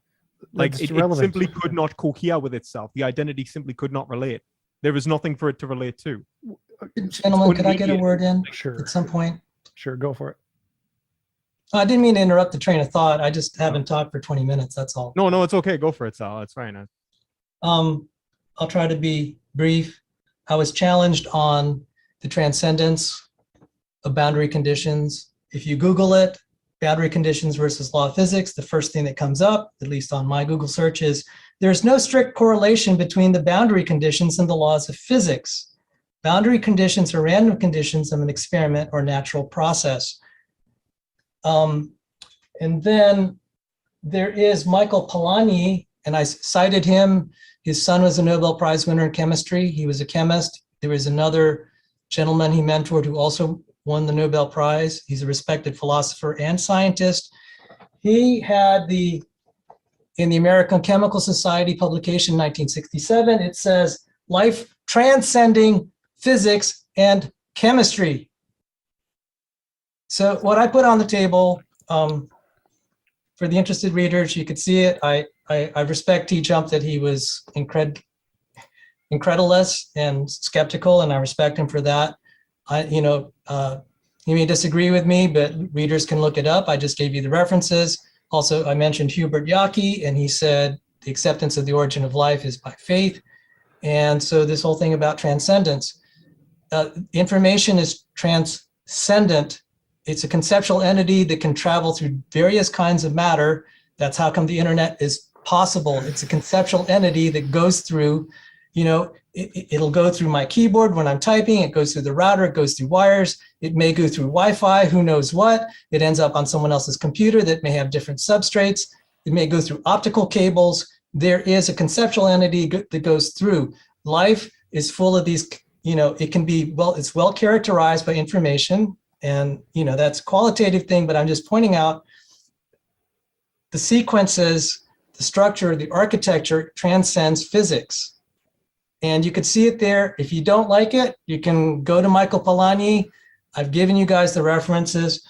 Now, one sec, Sal, I said life isn't a boundary condition. That's what I said. And boundary conditions are physical laws, and everyone agrees with that. Boundary conditions are not physical laws. If you just continue reading on the very bottom of the sentence you started reading, if you just Google what are boundary conditions versus physical laws, it says there are no strict correlation between boundary conditions and the laws of physics. Boundary conditions are random conditions of an experiment or a natural process. Natural process implies physics. The boundary conditions in physics are only conceptual and instrumental tools in our hands that reveal deeper physical realities of nature. They're just laws of physics. They're things that result of laws of physics. They're all just laws of physics. I'm sorry, I have my quantum mechanics book. You'll be giving Schrodinger's equation. That's a law of physics. It's an approximation and, not relativistic. And when you're given problems, the professor will give you the boundary conditions to describe the system. It's not the same thing as the laws of physics. If I didn't know that, or a student of quantum mechanics didn't know that, he'd be in trouble. He has to distinguish the boundary conditions that are given in the problem, and he has to know how to apply them to the laws of physics. They are distinct. And then I do want to point out, if I those may, conditions that the physicist gives are physical conditions. They give physical conditions. they're physical conditions, but they're not the same as the law. A law is described, most laws of physics are described by second order differential equations. People who solve second order differential equations know the difference between the equation and the boundary conditions. It's the same kind of thing. You'll go, if you go to math books, you'll see a distinction between the equation and the boundary condition. I'm sorry if it's not the boundary conditions are results of the laws in nature that produce these physical effects, which we call boundary conditions. They're still physical stuff. It's just results of the physical laws. That's all they are. We don't know that. We don't know where the boundary conditions ultimately came from. I'm sorry. Oh my God. So the origin of the boundary conditions is different than the physical laws, and that's. And I do want. I'm sorry to frustrate you. A few words we'll just about, have to agree to disagree, and if I could a few have words to Saul about his transcendental condition. I just want to point out he's talking about information passing through wires on the internet, and he sees this as transcendental. It should be noted that none of these signals are transcending the laws of physics in the sense of being outside of what the laws of physics allow. And he is free to conceive as a brain, as part of the universe. He can think that these things are above physics, but the reality is they are expressions of physics, and all of these signals can be explained by physics. The fact that there are brains in the universe giving meaning to these things, creating categories and giving them properties, is not even a violation of the laws of physics. And so it shows that the concepts that we create in our head are just products of the laws of physics too. There is no evidence that anything else is required for a human brain, human thought, human mind, than creating a baby that will eventually grow a brain, that will eventually have these beliefs. They have no way to show you that a mind can exist even independent of the human body and the human cranium. Physics is composed, physical systems are composed, can be described by laws of physics plus boundary conditions. The boundary conditions are separate from the laws. All physics is not described solely by laws. It has to be, a physical system has to be described by both the laws and boundary conditions. Boundary conditions, therefore, are independent of the laws. And that's why it said in the quote I provided, it's not correlated to the laws of physics. It's the same thing when you're studying differential equations. You're not going to be able to derive the boundary conditions from the equations. They have to be given to you. So the mathematicians out there that's actually studied this know what I'm talking about. And I'm sorry it doesn't quite resonate with you guys, and I respect that. I also want to point out that JF had criticized and had been talking about natural selection. He advertised his book, and I respect you. I encourage people to read his book. I have a better book, in my opinion, just as a matter of principle, The Stairway of Life by Rob Stadler and Change Tan. They are both Harvard-trained scientists, and they are more sympathetic to my view. Do they debunk the theory of phenotypic revolutions? Do they prove me wrong? They don't. Okay, wait a minute. Okay. Maybe they could. And then finally, I want to say something. And gentlemen, thank you for your forbearance. A relatively recent paper, 2017, it said the genome decays despite sustained fitness gains. Lead author Cauchy and Lenski was somewhere in there. Genome decays despite sustained fitness gains.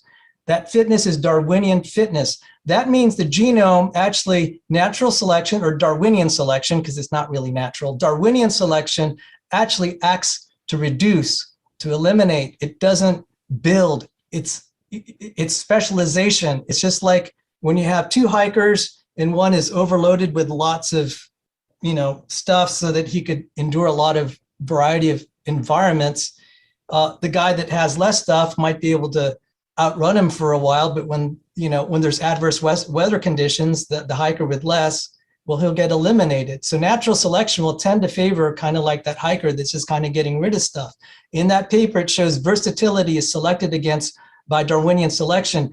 Furthermore, intelligence is declining because of natural selection, because women who are very smart don't have kids, have fewer kids. high incidence of childlessness. That's an example of natural selection destroying function. We're starting to find that out. Evolutionary theory is being destroyed by scientific evidence. That's why the idea of a creator is more compatible than science than this naturalism. Thank you. Well, on that, natural selection can very well lead to a reduction of intelligence. It just needs to be the case that the most stupid people make more babies than the most intelligent, which, as is the case in the movie Idiocracy, seems to be realistic of an hypothesis to describe the current world. Now, on your comment that the genome decays despite fitness gains, that's a misunderstanding of the theory of natural selection. The fitness gains of natural selection are theoretically true in a world that would be stable. But because the environment keeps changing, the fitness gains that are obtained by life forms do not convert into fitness gains into the future. They are really fitness gains with respect to a past, an average past that your ancestors have been going through. And so it's not surprising that sometimes the genome decays, sometimes the genome expands. It depends on how fast the environment changes with respect to these fitness gains. So you are fighting a straw man, really, of the theory of evolution. I'm sorry, that was the title of a paper, sir. That was Wait a the minute, I title don't of care an about the experimental title of paper. a It's the paper. title of an I care about experimental paper, sir. Guys, just quickly, I'm just going to quickly interject. First, I'm going to say that Jeff, you are wrong in saying that Sal's arguing for something transcendental rather. He's arguing for something transcendent. There is a separation that Kant points out in his book about transcendental idealism, and transcendental is foundational. Transcendent is going above. And that's important because something like the noumena, for example, would be transcendent. God, for Kant, would be transcendent. So knowledge of the noumena in many ways is a matter of faith. So saying that there is that the noumena is a thing would be saying that there is that you are transcending the realms of the phenomenal knowledge from which besets you into a realm of the noumenal. It goes beyond the human capacity as necessarily a matter of faith. Well, then, if that's his statement, then his statement is simply that the signals circulating in our wires on the internet supervene onto the physical. I have no problem with this, but supervening is not sufficient for me to invoke an existence of a god. Things will supervene in a universe, and I'm okay with it. Wait a minute. This has nothing to do with supervenance. I don't know why you brought that up. Because you're saying something is above, something in that signal is above the little flows of optics that are happening in my fiber optics. I'm willing to acknowledge this. It's not a problem to my worldview. Like the Christians on supervening God into reality. Like supervenance would be essentially is like core, like the way to understand supervenance is like the manifestation of an identity corresponding, like necessarily at the same time as another identity. So like it would be like something has a supervened quality. There is a joint. There are two identities or two characteristics present within the object. It's not like something that is transcending reality itself, like God, like or like the noumena. Like they're not the same. Saul didn't make a case for God. Saul was talking about the information that's carried in our wires on the internet. And I say, okay, this information can be seen as supervening onto little quantum fields that are transferring, that are acting according to physical laws. I have no problem with this, but it is not a justification for the existence of a God. Well, I'm not making any arguments in relation to Sal's point. I know that me and Sal. Then you're not making any argument. Wait, because that's what I was addressing. Just to clarify, I was just saying that essentially, one, the first thing I was saying is essentially you made a category error. Well, no. So JF was responding to Saul. JF was responding. Yeah, that's what I'm saying. I just said that he's making a category error in terms of categorizing the transcendent and the transcendental. And then I responded saying that when we talk about the transcendent, that Sal is talking about here, transcending the laws of physics, that would be essentially the same thing as arguing the noumena is a thing, that it goes beyond the confines of human knowledge, that definitionally, which is why, like, in terms of TJ, like, this necessarily is transcendental idealism. The problem is, the problem with transcendental idealism is the presupposition that these categories of thought only exist in the mind of the subject and not in reality itself. That's the mistake. The categories necessarily exist within reality. Reality is logically conformed to possible possible and contingent expressions. Contingently, I see an object that is the manifestation of a possible categorical form, like a possible mode of categorization. But that possible mode of categorization is itself confined by the laws of logic. And Well, so what we seems like have, 2-minute warning. We've got to go into Q&A soon. it seems like you're confusing the fact that we can make very ambiguous statements that can apply to all things with those ambiguous statements must exist prior to the things existing which they can describe. That's just silly. no, it's for identity to exist at all, and for there to be a logically inferential relation to self. The logic must exist within reality. That's No, it saying doesn't. logic is necessitated. No, it's If not. you deny logic, you've denied knowledge entirely, and truth. No, Why would you even think about denying that? no, because you don't need logic for particles. Particles can exist without logic, You without don't math, need without logic for geometry. They particles. exist just fine. We You make up don't need all of logic those for languages. particles.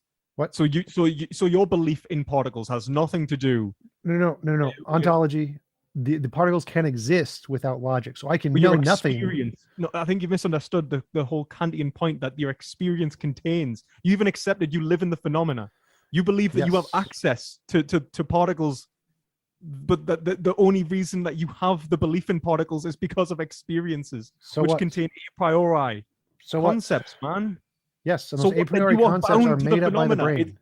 I suggest reading Kant. I've right, read like, this is- Kant. like, I'm this is- very familiar with this. You're not though. I You're am. really not. I'm- Take I'm my very word for it. familiar. As a PhD student in philosophy, you do not understand Kant. Take my word for it, as having talked to the world's leading experts on these topics and who have literally said, I do understand this. You're the one who's misunderstanding. I do not believe you. I do not believe that anyone. You can if believe what if you want, anyone- but you've misunderstood the entire point. Like, I've debunked your argument. Your argument is that You haven't that debunked I anything, have. I've because we haven't debunked it even very got to the clearly. point. We haven't even got to the point because I we've literally only did. just managed to establish you're a transcendental idealist. You've just No, accepted the phenomenal No. noumenal distinction. Now I'm Yes, going to that tell doesn't you make how you a how transcendental idealist. Literally, no philosopher thinks accepting the phenomenal numinal distinction makes you a transcendental idealist. That's something that you came up with on Does your it own. not? No one accepts that. Is it not? Okay, right. This Like, may be pretty a time much to go into every Q&A. materialist thinks, guess what? There's actually a noumenal world out there, and we don't have access to it from our direct experience. Every physicist, materialist grants that. They all grant the distinction there. None of them are transcendental idealists. You're just saying silly words.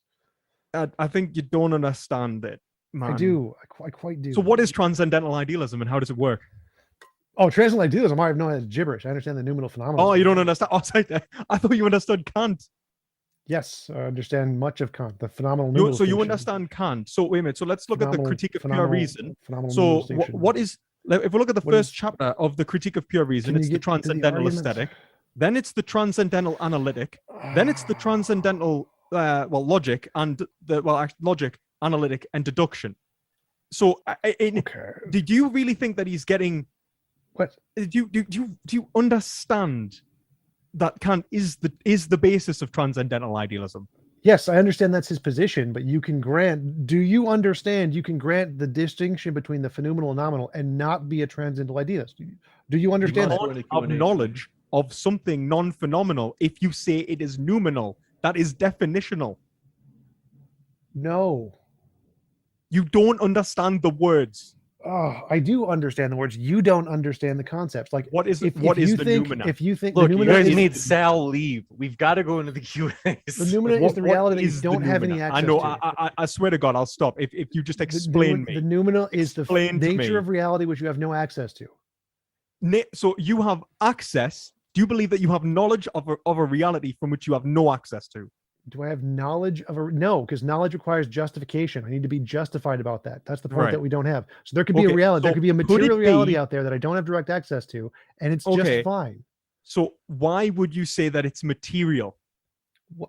Again, that's irrelevant. I'm just saying it's logically possible. You don't need to know it. You keep confusing epistemology and ontology, and I've debunked you on this multiple times. The whole point of what Kant is saying is that I don't care about Kant. I've aesthetic- debunked your Well, no, nonsense like I 10 think times that now. this is the fucking I point. think- You don't care about Kant because you don't understand it. If you don't even have the aesthetic, the appearance of reality at all I until don't it's need phenomenal. it. I just So need to you show it's don't- logically Never possible. leave the phenomenal. The don't knowledge need that it. you think scientific knowledge in this case is Must go into necessarily Q&A. phenomenal. That's JF is right. We must go into the Q&A. It I is know that's very what clear you what said. has happened here. T-Jump is asking for an ID that is consistent, and perspective philosophy refuses to engage with the hypothetical.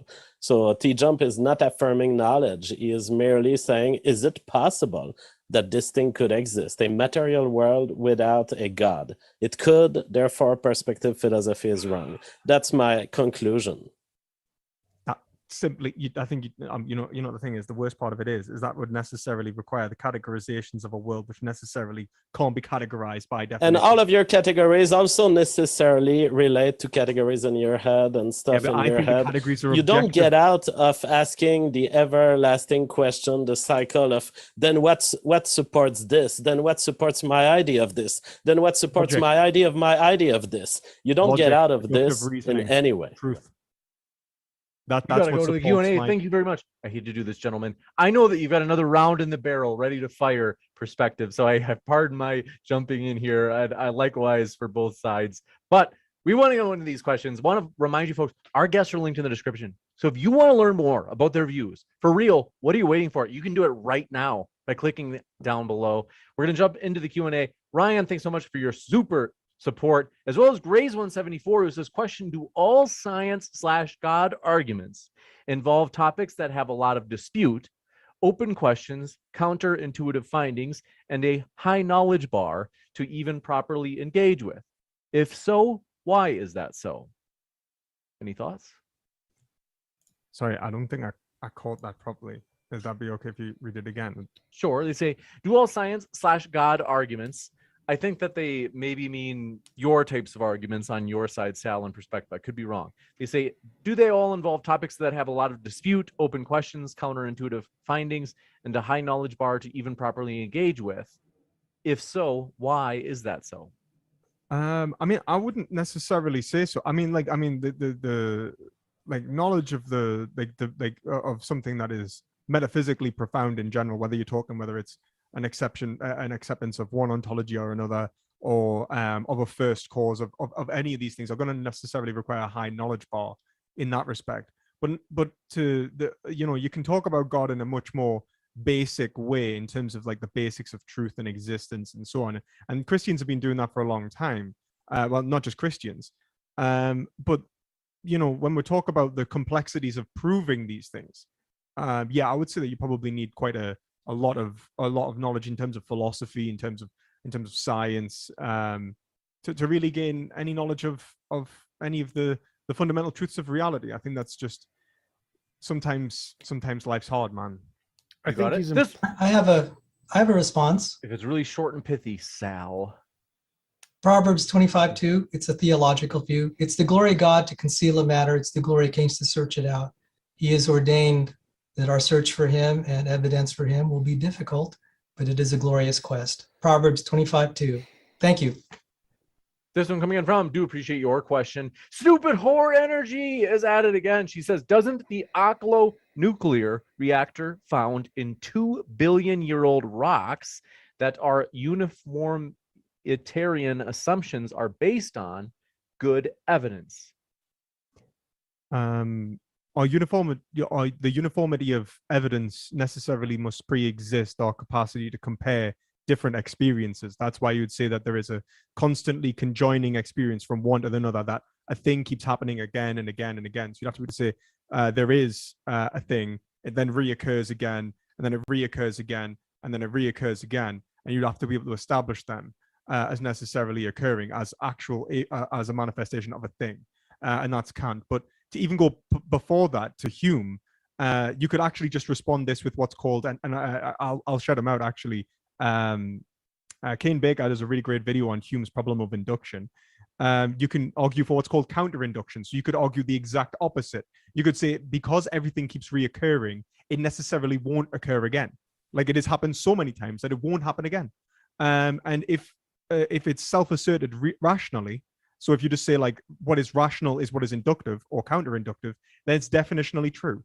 And you can't say that the counter-inductivist is any less rational than the inductionist. So yeah, that's no, it doesn't. Sorry. This one coming in from, do appreciate your question. Grays174 says, theists, Is science more compatible with atheism, general theism, or fundamentalist, conservative, Protestant, evangelical, Trinitarian Christianity? That's kind of hard to answer because I don't think I fit any of those three, although I'm a Trinitarian, I'm evangelical, but I don't consider myself, I don't associate with the fundamentalists. But I think, again, what I said, you have to have a reason for living. And the Christians, Alfred North Whitehead said it was their drive to find out, to declare the works of God and to understand what he constructed, and that they testify of him. That drove the birth of science. At least that's one agnostic atheist philosopher credited that drive. You cannot go from, I don't believe in God, therefore I should do science. I don't think that's like a non sequitur, because you could say, I don't believe in God, and then what do you live for? You have to, unless you can go from that to say, this is what I live for, this is what society should do, then it's, at the very start, it's already a non-starter for atheism. So by default, then I'd say, at least the Christian religion is more compatible. I didn't say it's absolutely compatible. I'm just saying it's more compatible. You got it, Ann. Thank you very much for your question. This one coming in from Made by Jim Bob says, atheists, can the claim, quote, science is the best way to truth, be verified using the scientific method? If so, explain how. If you define truth as predictability of the environment around you as you perceive it, yes. Then all you would do is you would compare what science can predict in terms of astronomy, biology, physics, mechanics, and then you would compare it to anyone else with any other set of belief, and you would realize that science is superior on that measure. Well, I'd You say got it? no. Go ahead. No. So the Just answer is straight in. no, because the question was, can science justify the claim that science is the most reliable method in and of itself? Well, no, science is a methodology. To justify the claim that science is the most successful methodology, you have to compare it to other methodologies, which isn't in the definition of science anywhere. So you just have to compare other methodology and see if they work, and then compare it to science and see if it works. And the one that works the best is the way to figure out which one works the best. How do you describe But science can do an empirical comparison of two things on a given scale. Sure. But, This one coming in from Stupid Horror Energy strikes again. Your favorite, Sal, she says, for Sal, doesn't the fact that most of the genome diverges at near to the neutral rate mean that most of our genome is junk? No, Not that most of our genome is junk, but that most of our genome is not subjected to strong natural selection pressure. That is true. No, it's falsified by the fact that, like, say, and we're only recently finding this, look at, and I covered this on my academic channel, the RNA phase separation. A lot of the RNAs, practically most of the human genome anyway, is transcribed. We're finding that does things like RNA phase separation that creates membraneless organelles called MLOs. So look that up. So it's been falsified by experiments. It's also been falsified by something called flip-ons that show the Z DNA conformations and RNA epitranscriptome. And there's some other things that we could keep throwing in the mix, and it just keeps piling on and on. So none of this cannot be naturally selected. All of these features of living organism can be naturally selected because they were better than something else. So neutral theory is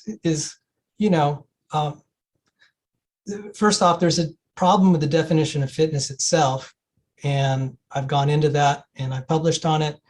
But so I think neutral theory will have problems explaining functionality. So neutral theory would predict then kind of random directions. It would therefore be falsified by integrated function.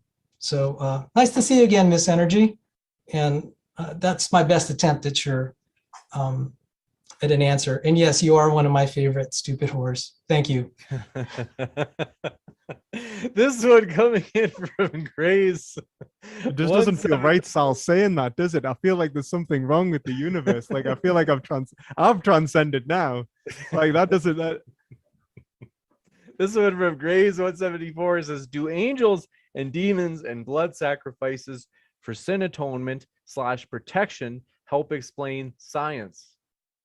No, they don't. I'm not gonna say they do. I mean, like, that's not what I'm arguing here. I'm arguing necessarily that the unification of a divine mind, which is allegorically spoken about within the Christian religion, is what we are engaging with. I mean, like the foundations of all religion obviously contain like mysticism and a lot of nonsense. Same with like the foundations of science and alchemy, for example, contained a lot of nonsense that we don't necessarily have to accept. So no, like I'm not going to say like I don't justify blood sacrifices and I don't justify, like I don't know, other horrible stuff that's talked about in the primarily the Old Testament. And let's not stone gay people. Actually very much pro gay marriage. Things like that. Like let's be rational about how we approach religion, and let's think about it like logically. That's really what I'm coming from. You got it. And thank you very much for this question coming in from Made by Jim Bob. Says, if supernatural exists, using a naturalist standard like physics and predictability would move it into natural category. Is it possible supernatural exists and doesn't share the standards for nature?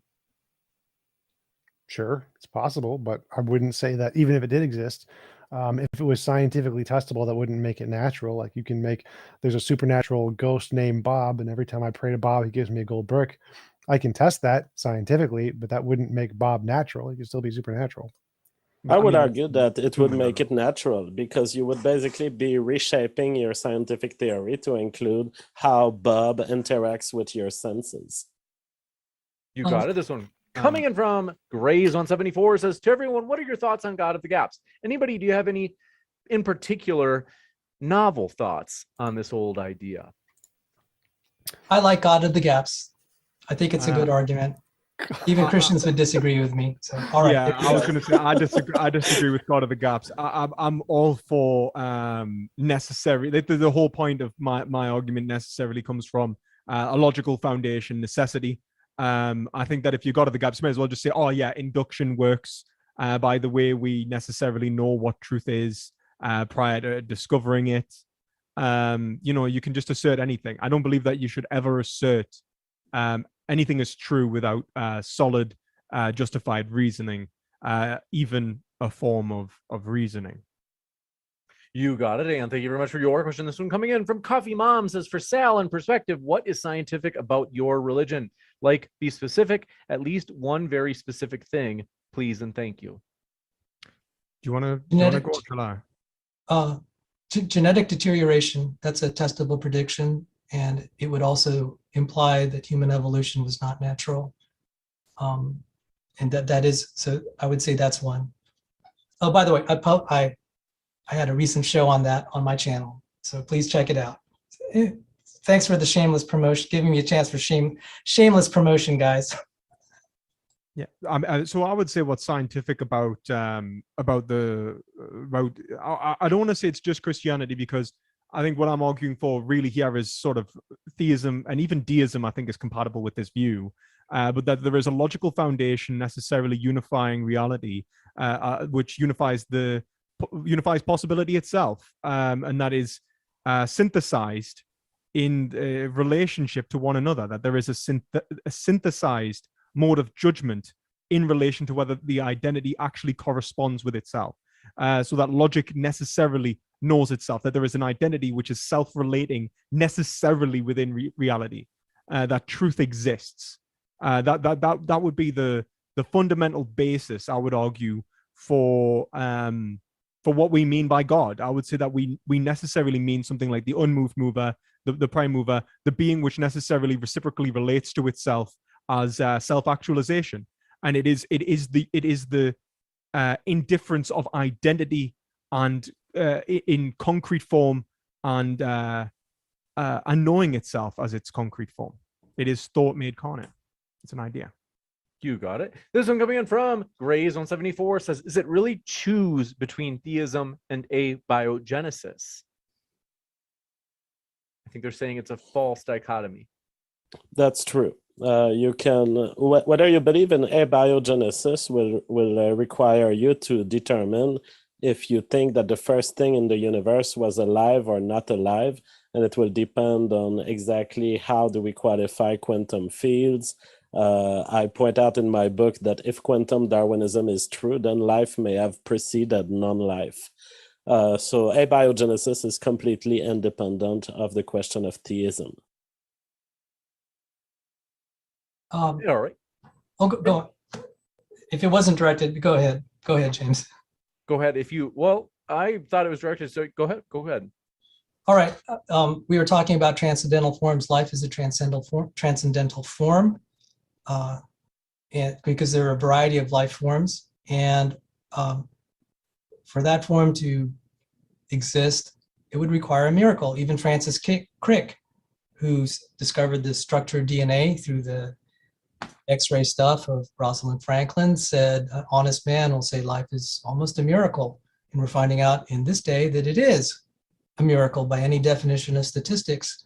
And if there's a miracle, there's a miracle maker. So it's that simple for me, and it exceeds the technology that exists on this planet. And it suggests then that the miracle has also had an intelligent source, and that's the skill set of God. You got this one coming in from Stupid Horror Energy again. She says, what does the multiverse have to do with abiogenesis, Sal? You can get microspheres by repeated wet drying processes of 4 amino acids 30 times at 90 degrees Celsius. The multiverse has to do, there are 2 publications by Kunin, one by Kunin and Tominari Tamani.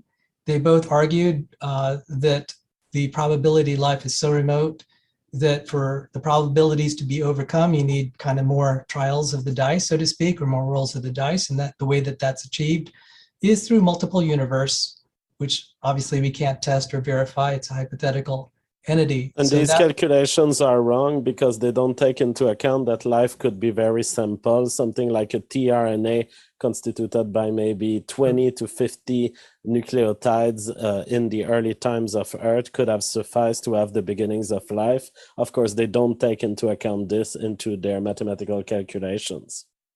Well, he was going into that.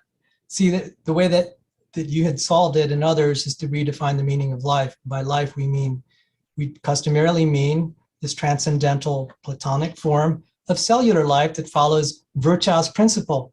So the origin of life researchers are so desperate they have to start equivocating definitions just so they could claim victory. It's pathetic. No, life has anyway, been properly defined by Richard Dawkins. Life is replication, selection, and mutation. It can happen to a single small molecule or to a big one. That's not my definition. I have a molecular biology textbook and a cellular biology textbook and a biochemistry textbook. And it's okay. And you want to say they're wrong. But anyway, wrong.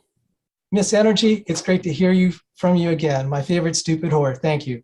Again, just quickly, Plato, world of forms, transcendent, not transcendental. Easy mistake to make. A lot of people do it. It's okay. This one coming in from Mark Reed says, perspective, how does your appeal to a god get past Hume's fork? You are still using induction to come to the conclusion of a god, and it seems you are using Kant for special pleading on Hume's philosophy.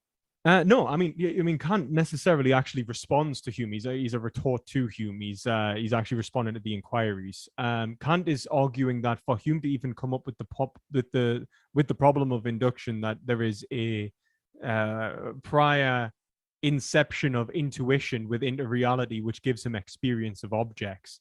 For him even to be able to say that there is the impressions which Hume is referring to when he says matters of fact and relations of ideas being mental constructs, he's already implying spatial temporal distinctions. And so what Kant's actually doing is saying that you cannot break away from the a priori. It's transcendental. It's underneath. It's fundamentally posited within reality for you to have knowledge of the synthetic in the first place.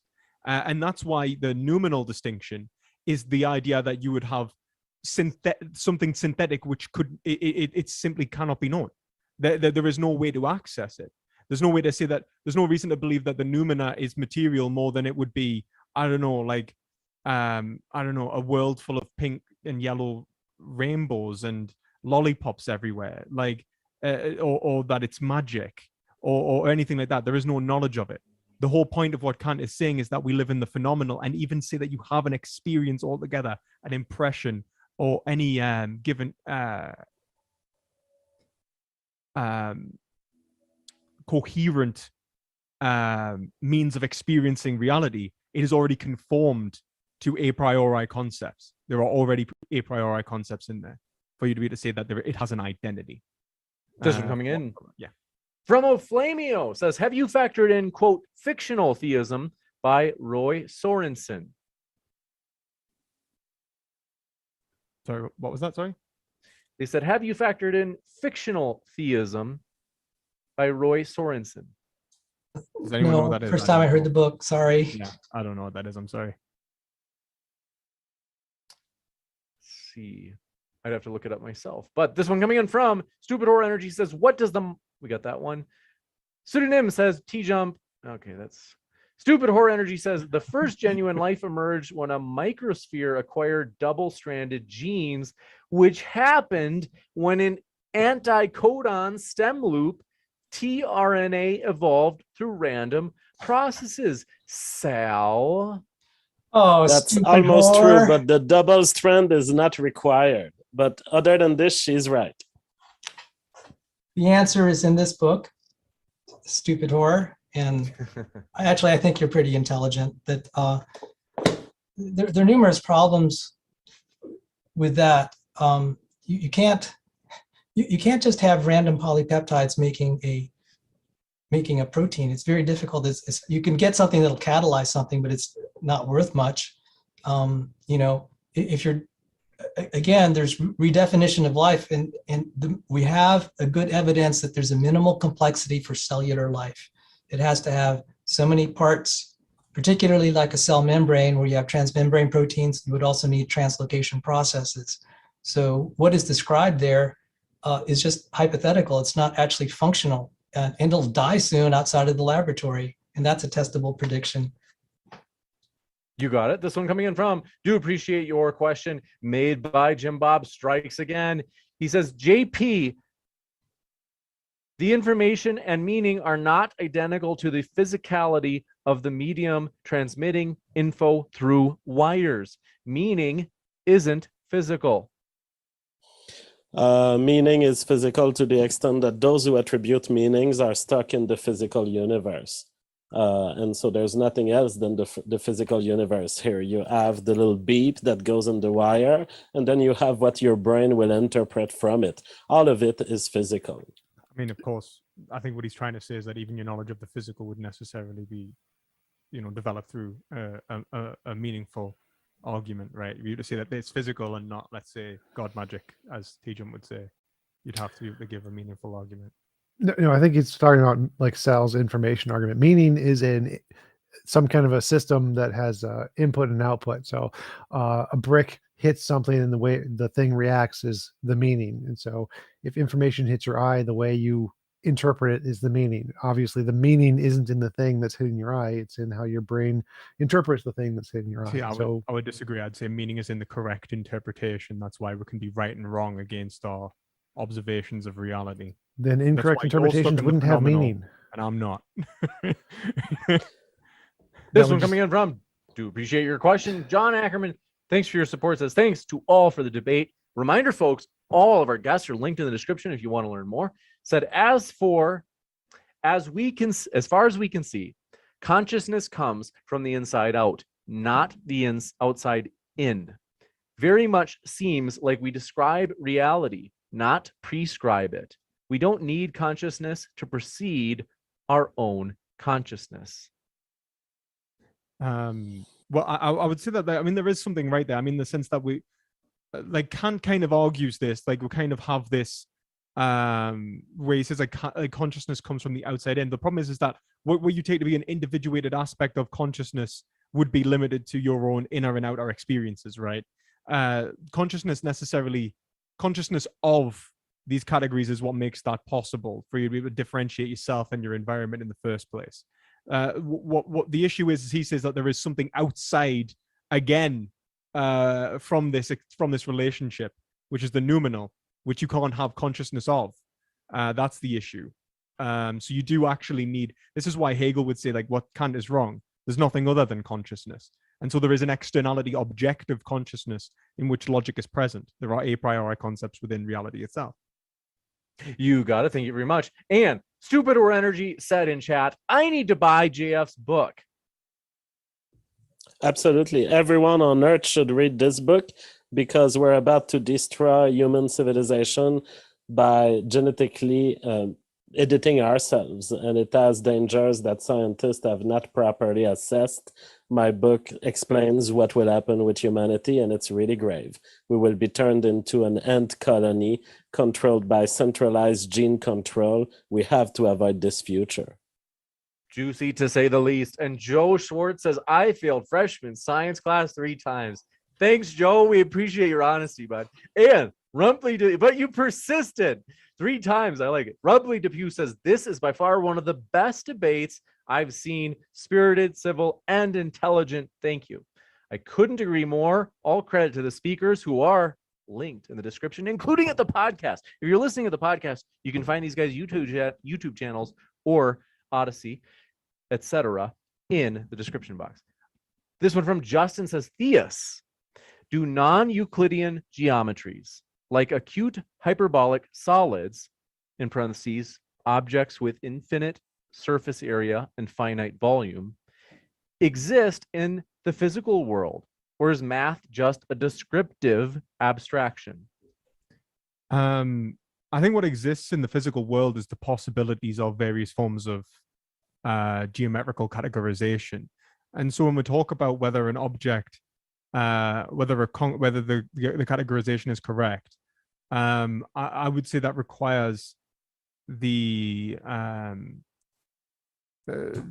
point of a priori synthetic testing, where you basically say, like, well, okay, well, wait a minute, does this form of categorization actually conform to my observations of reality, which themselves contain a priori synthetic categories? So you'd say, like, does, for example, is like in relation to Euclidean geometry, is the distance between two points is the shortest distance between 2 points a straight line, for example? You can test that in terms of like as in a physical test, but you can also know it a priori. You can actually know that it's true within itself with Euclidean axioms. The difference with non-Euclidean systems, I mean, don't get me wrong, I don't think there's anything against it. You just have to be able to test those non-Euclidean hypotheses. And in many ways, realists such as what's he called? I can't remember his name now. He's actually someone who responds to Hume. He's a realist who responds to Hume. Basically came up with or even predated non-Euclidean theories, proposing how the optics work in the eye, and he actually proposed it based off the observations of how the eye functions. So you know, it's not to say that, if anything, I think the observations of reality would allow allow us to correct our modes of categorization, so that we don't, you know, get stuck in pitfalls of how things appear to us. And that would be the difference between accepting the phenomena and looking towards some sort of logos and logical foundation within an objective reality.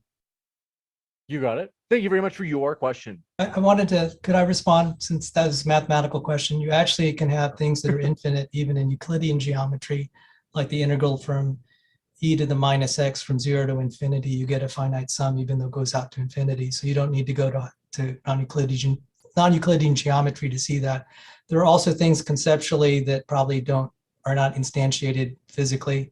And again, those, you look at boundary value problems, and when we do that in physics, we reject the things that are non-physical, such as wormholes and relativity. Thanks.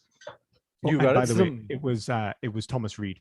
Sorry, there we go. That's the author I was thinking. Sorry. No problemo. Samir Farsain says, atheists willing to involve probability when it comes to aliens and not when it comes to God? Couldn't aliens create others? Why not one creating all? I think they mean like all life. Sure, and probabilities to both. The probability of an all-knowing, all-powerful, all-loving being who created the universe has multiple sets of infinite sets. So the probability of that is extremely smaller than aliens, which don't have multiple infinites as a part of them. And so if we're just going based off of the probability of some abstract entity that you say exists outside of space-time, the probability of that is extremely low. Probability of aliens is significantly higher than probability of a magical sky daddy outside of space and time. I'd probably push back on that, but like I'm not. You got it. This one coming in from, do appreciate your question. Samir again says, first there was an infinitely small particle that exploded and boom, here's a universe. Besides all this non-science, what law said, quote unquote, explode? There's no explosion in the Big Bang. There doesn't have to be. There's an expansion, and there's no particle at the beginning either. You got it. This one from, Go on. The law was the quantum mechanics. So the nature of the quantum mechanical field caused the expansion. That was the law. There is a law before physical entities. Yeah, quantum fields existed before physical entities. Okay, but those quantum fields had some sort of magnitude and some sort of necessary. They have a nature to them. Yeah, they have a nature. Yeah, they have a necessary nature, which would then it'd have to conform itself to. Yes. So would you say that there was a logical component necessarily built into the? No, logic is something we use to describe course not. those things. The logic doesn't. It doesn't have any given. It doesn't have any given magnitude. It doesn't have any given ability to relate to itself. Those are all languages we make up in our brains to describe the way it is. It has a way. Language structure. Language isn't necessarily just descriptive. The whole point. Yeah, literally it is. Literally, it's only descriptive. Well, actually, it's if you look at the constructivist approaches, you'll actually see that the way that we categorize the world actually changes our experiences of the world quite considerably. Like that's the whole. Yeah, but it doesn't change the world. You're still an experience. That's what the phenomenal is, which you accepted before. To understand that a sociologically conditioned individual forms a different psyche, which leads to a different experience of, let's say, colors. Yeah, but it doesn't change reality. It doesn't change the noumena. Well, no, it changes the way in which you experience the phenomena. That's right. That's but the it doesn't. point. It doesn't change the noumena, and that's what I'm talking about. Yes, but you don't have knowledge of the noumena. I don't need it. No, this one coming in from Justin says, omniscient God can't exist without, or pardon me. Omniscient God can't exist with known physics because the speed of information is limited to the speed of light, and all objects do not have concurrently visible light cones from a single reference. Therefore, I win. Yes, that's true. God, if God was all powerful and all knowing, there would be a question of where he's positioned. I mean, what I would say is like you're arguing that like God is separate to reality itself, when the whole fundamentally Christian position is to say that reality is necessarily compartmentalized of God, that they're like creatio ex nihilo. So like everything created would necessarily have to be created from God. To understand where God is positioned would be fulfilled by the concept of omnipresence, which would be everywhere. You are necessarily an aspect of God. That's the idea. But of course, you didn't know that. It's fine. Christianity has a very personal God, which has desires, thoughts, and these desires and thoughts will be subject to the same analysis that you made of quantum fields and of everything else. The question is, why is God in such a way rather than in some other way? And you'll realize that you know nothing about this, and that in fact it's unknowable, since God is not showing itself to us through any recognizable signature move. Well, God and logic would necessarily have to coincide. That's the whole point. So God conforms to well, himself. Then God is everything and pantheism, but that's not even Christianity. It's really your stuff. Yes, it is Christianity. Clearly not circular. We can just say logic conforms to the quantum field. Well, no, because you could say that like logic necessarily has to conform to the relationship between nature of reality. So that you'd have to say that the possibilities necessarily conform to each other in such a way as to match the concrete reality which exists. So you'd be able to say that to our understanding of God and our concept of God actually corresponds to the conceptual relationship of probabilities or of possibilities with each other. That, like, as in logic, the logic that we are using to analyze reality literally corresponds to itself. That's the basis of identity. I don't know why you're showing us your book, man. Someone on the chat was asking if there was content in my book. He was challenging that I actually wrote a book with content inside. So sorry, I had to show him. You got Okay. it. This one coming in from, do appreciate your question. Fernandez T says, free speech, yo. Thanks, James and Modern Day Debate team and all the speakers. Thanks so much, Fernandez. And they're all linked below if you'd like to hear more. Samir says, afterlife, theists win/tie, atheists tie/lose. Why? It's Pascal's I wager. don't know. It's false. So Pascal's wager is false. The probability that there's an afterlife without a god is equally as high as the probability of an afterlife with a god, because there's no reason to think a god would make an afterlife any more than an afterlife would just exist as a law of physics.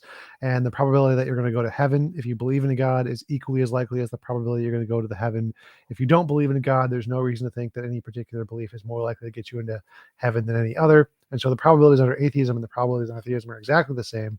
There's no difference one way or the other. Well, I mean, the whole point of God being good is like God is synonymous with good. So if you are, You beg the question about its then- nature. I can just say nature must necessarily have a heaven. Yeah. Well, I would say that when we understand what God is good, I would say that it relates to the teleology and the final cause of existence, and that this is actually put forth by Thomas Aquinas, and that this is deducible by reason. It's not to say that it's begging the question; it's to say that this is deducible. That faith and reason aren't necessarily at odds, but actually coincide. They're not. That's wrong. They do. Wow. I've debunked him. Okay. Thanks for your question. This one coming in from Robin says, TJ and JF, do you accept the Quine-Duhem thesis and why? Nope. Don't really think about it much. Don't think it's important. I would have to have it stated to me. I don't know, but I've read Quine, and I've not retained much from it other than it was picking on problems that are philosophical in nature, in the same way perspective philosophy did today. So no, I've not. Don't find it much important, but I don't know the specific theorem you mentioned. You got it. Want to say, folks, got to get these guys out of here. It's been 2.5 hours, a little bit over. I want to say huge thank you to JF, TJump, Sal, and Perspective Philosophy. It has been a true pleasure to have you guys here tonight. Thanks. It was a pleasure to be here. We thank are going to you. have a, oh, pardon me. Go ahead. No, thank you. You bet. We're going to have a quick post-credit scene in just a moment, so stick around. I'll let you know about upcoming debates. And thanks again to our speakers. It's been a true pleasure. Thanks so much, and I'll be right back.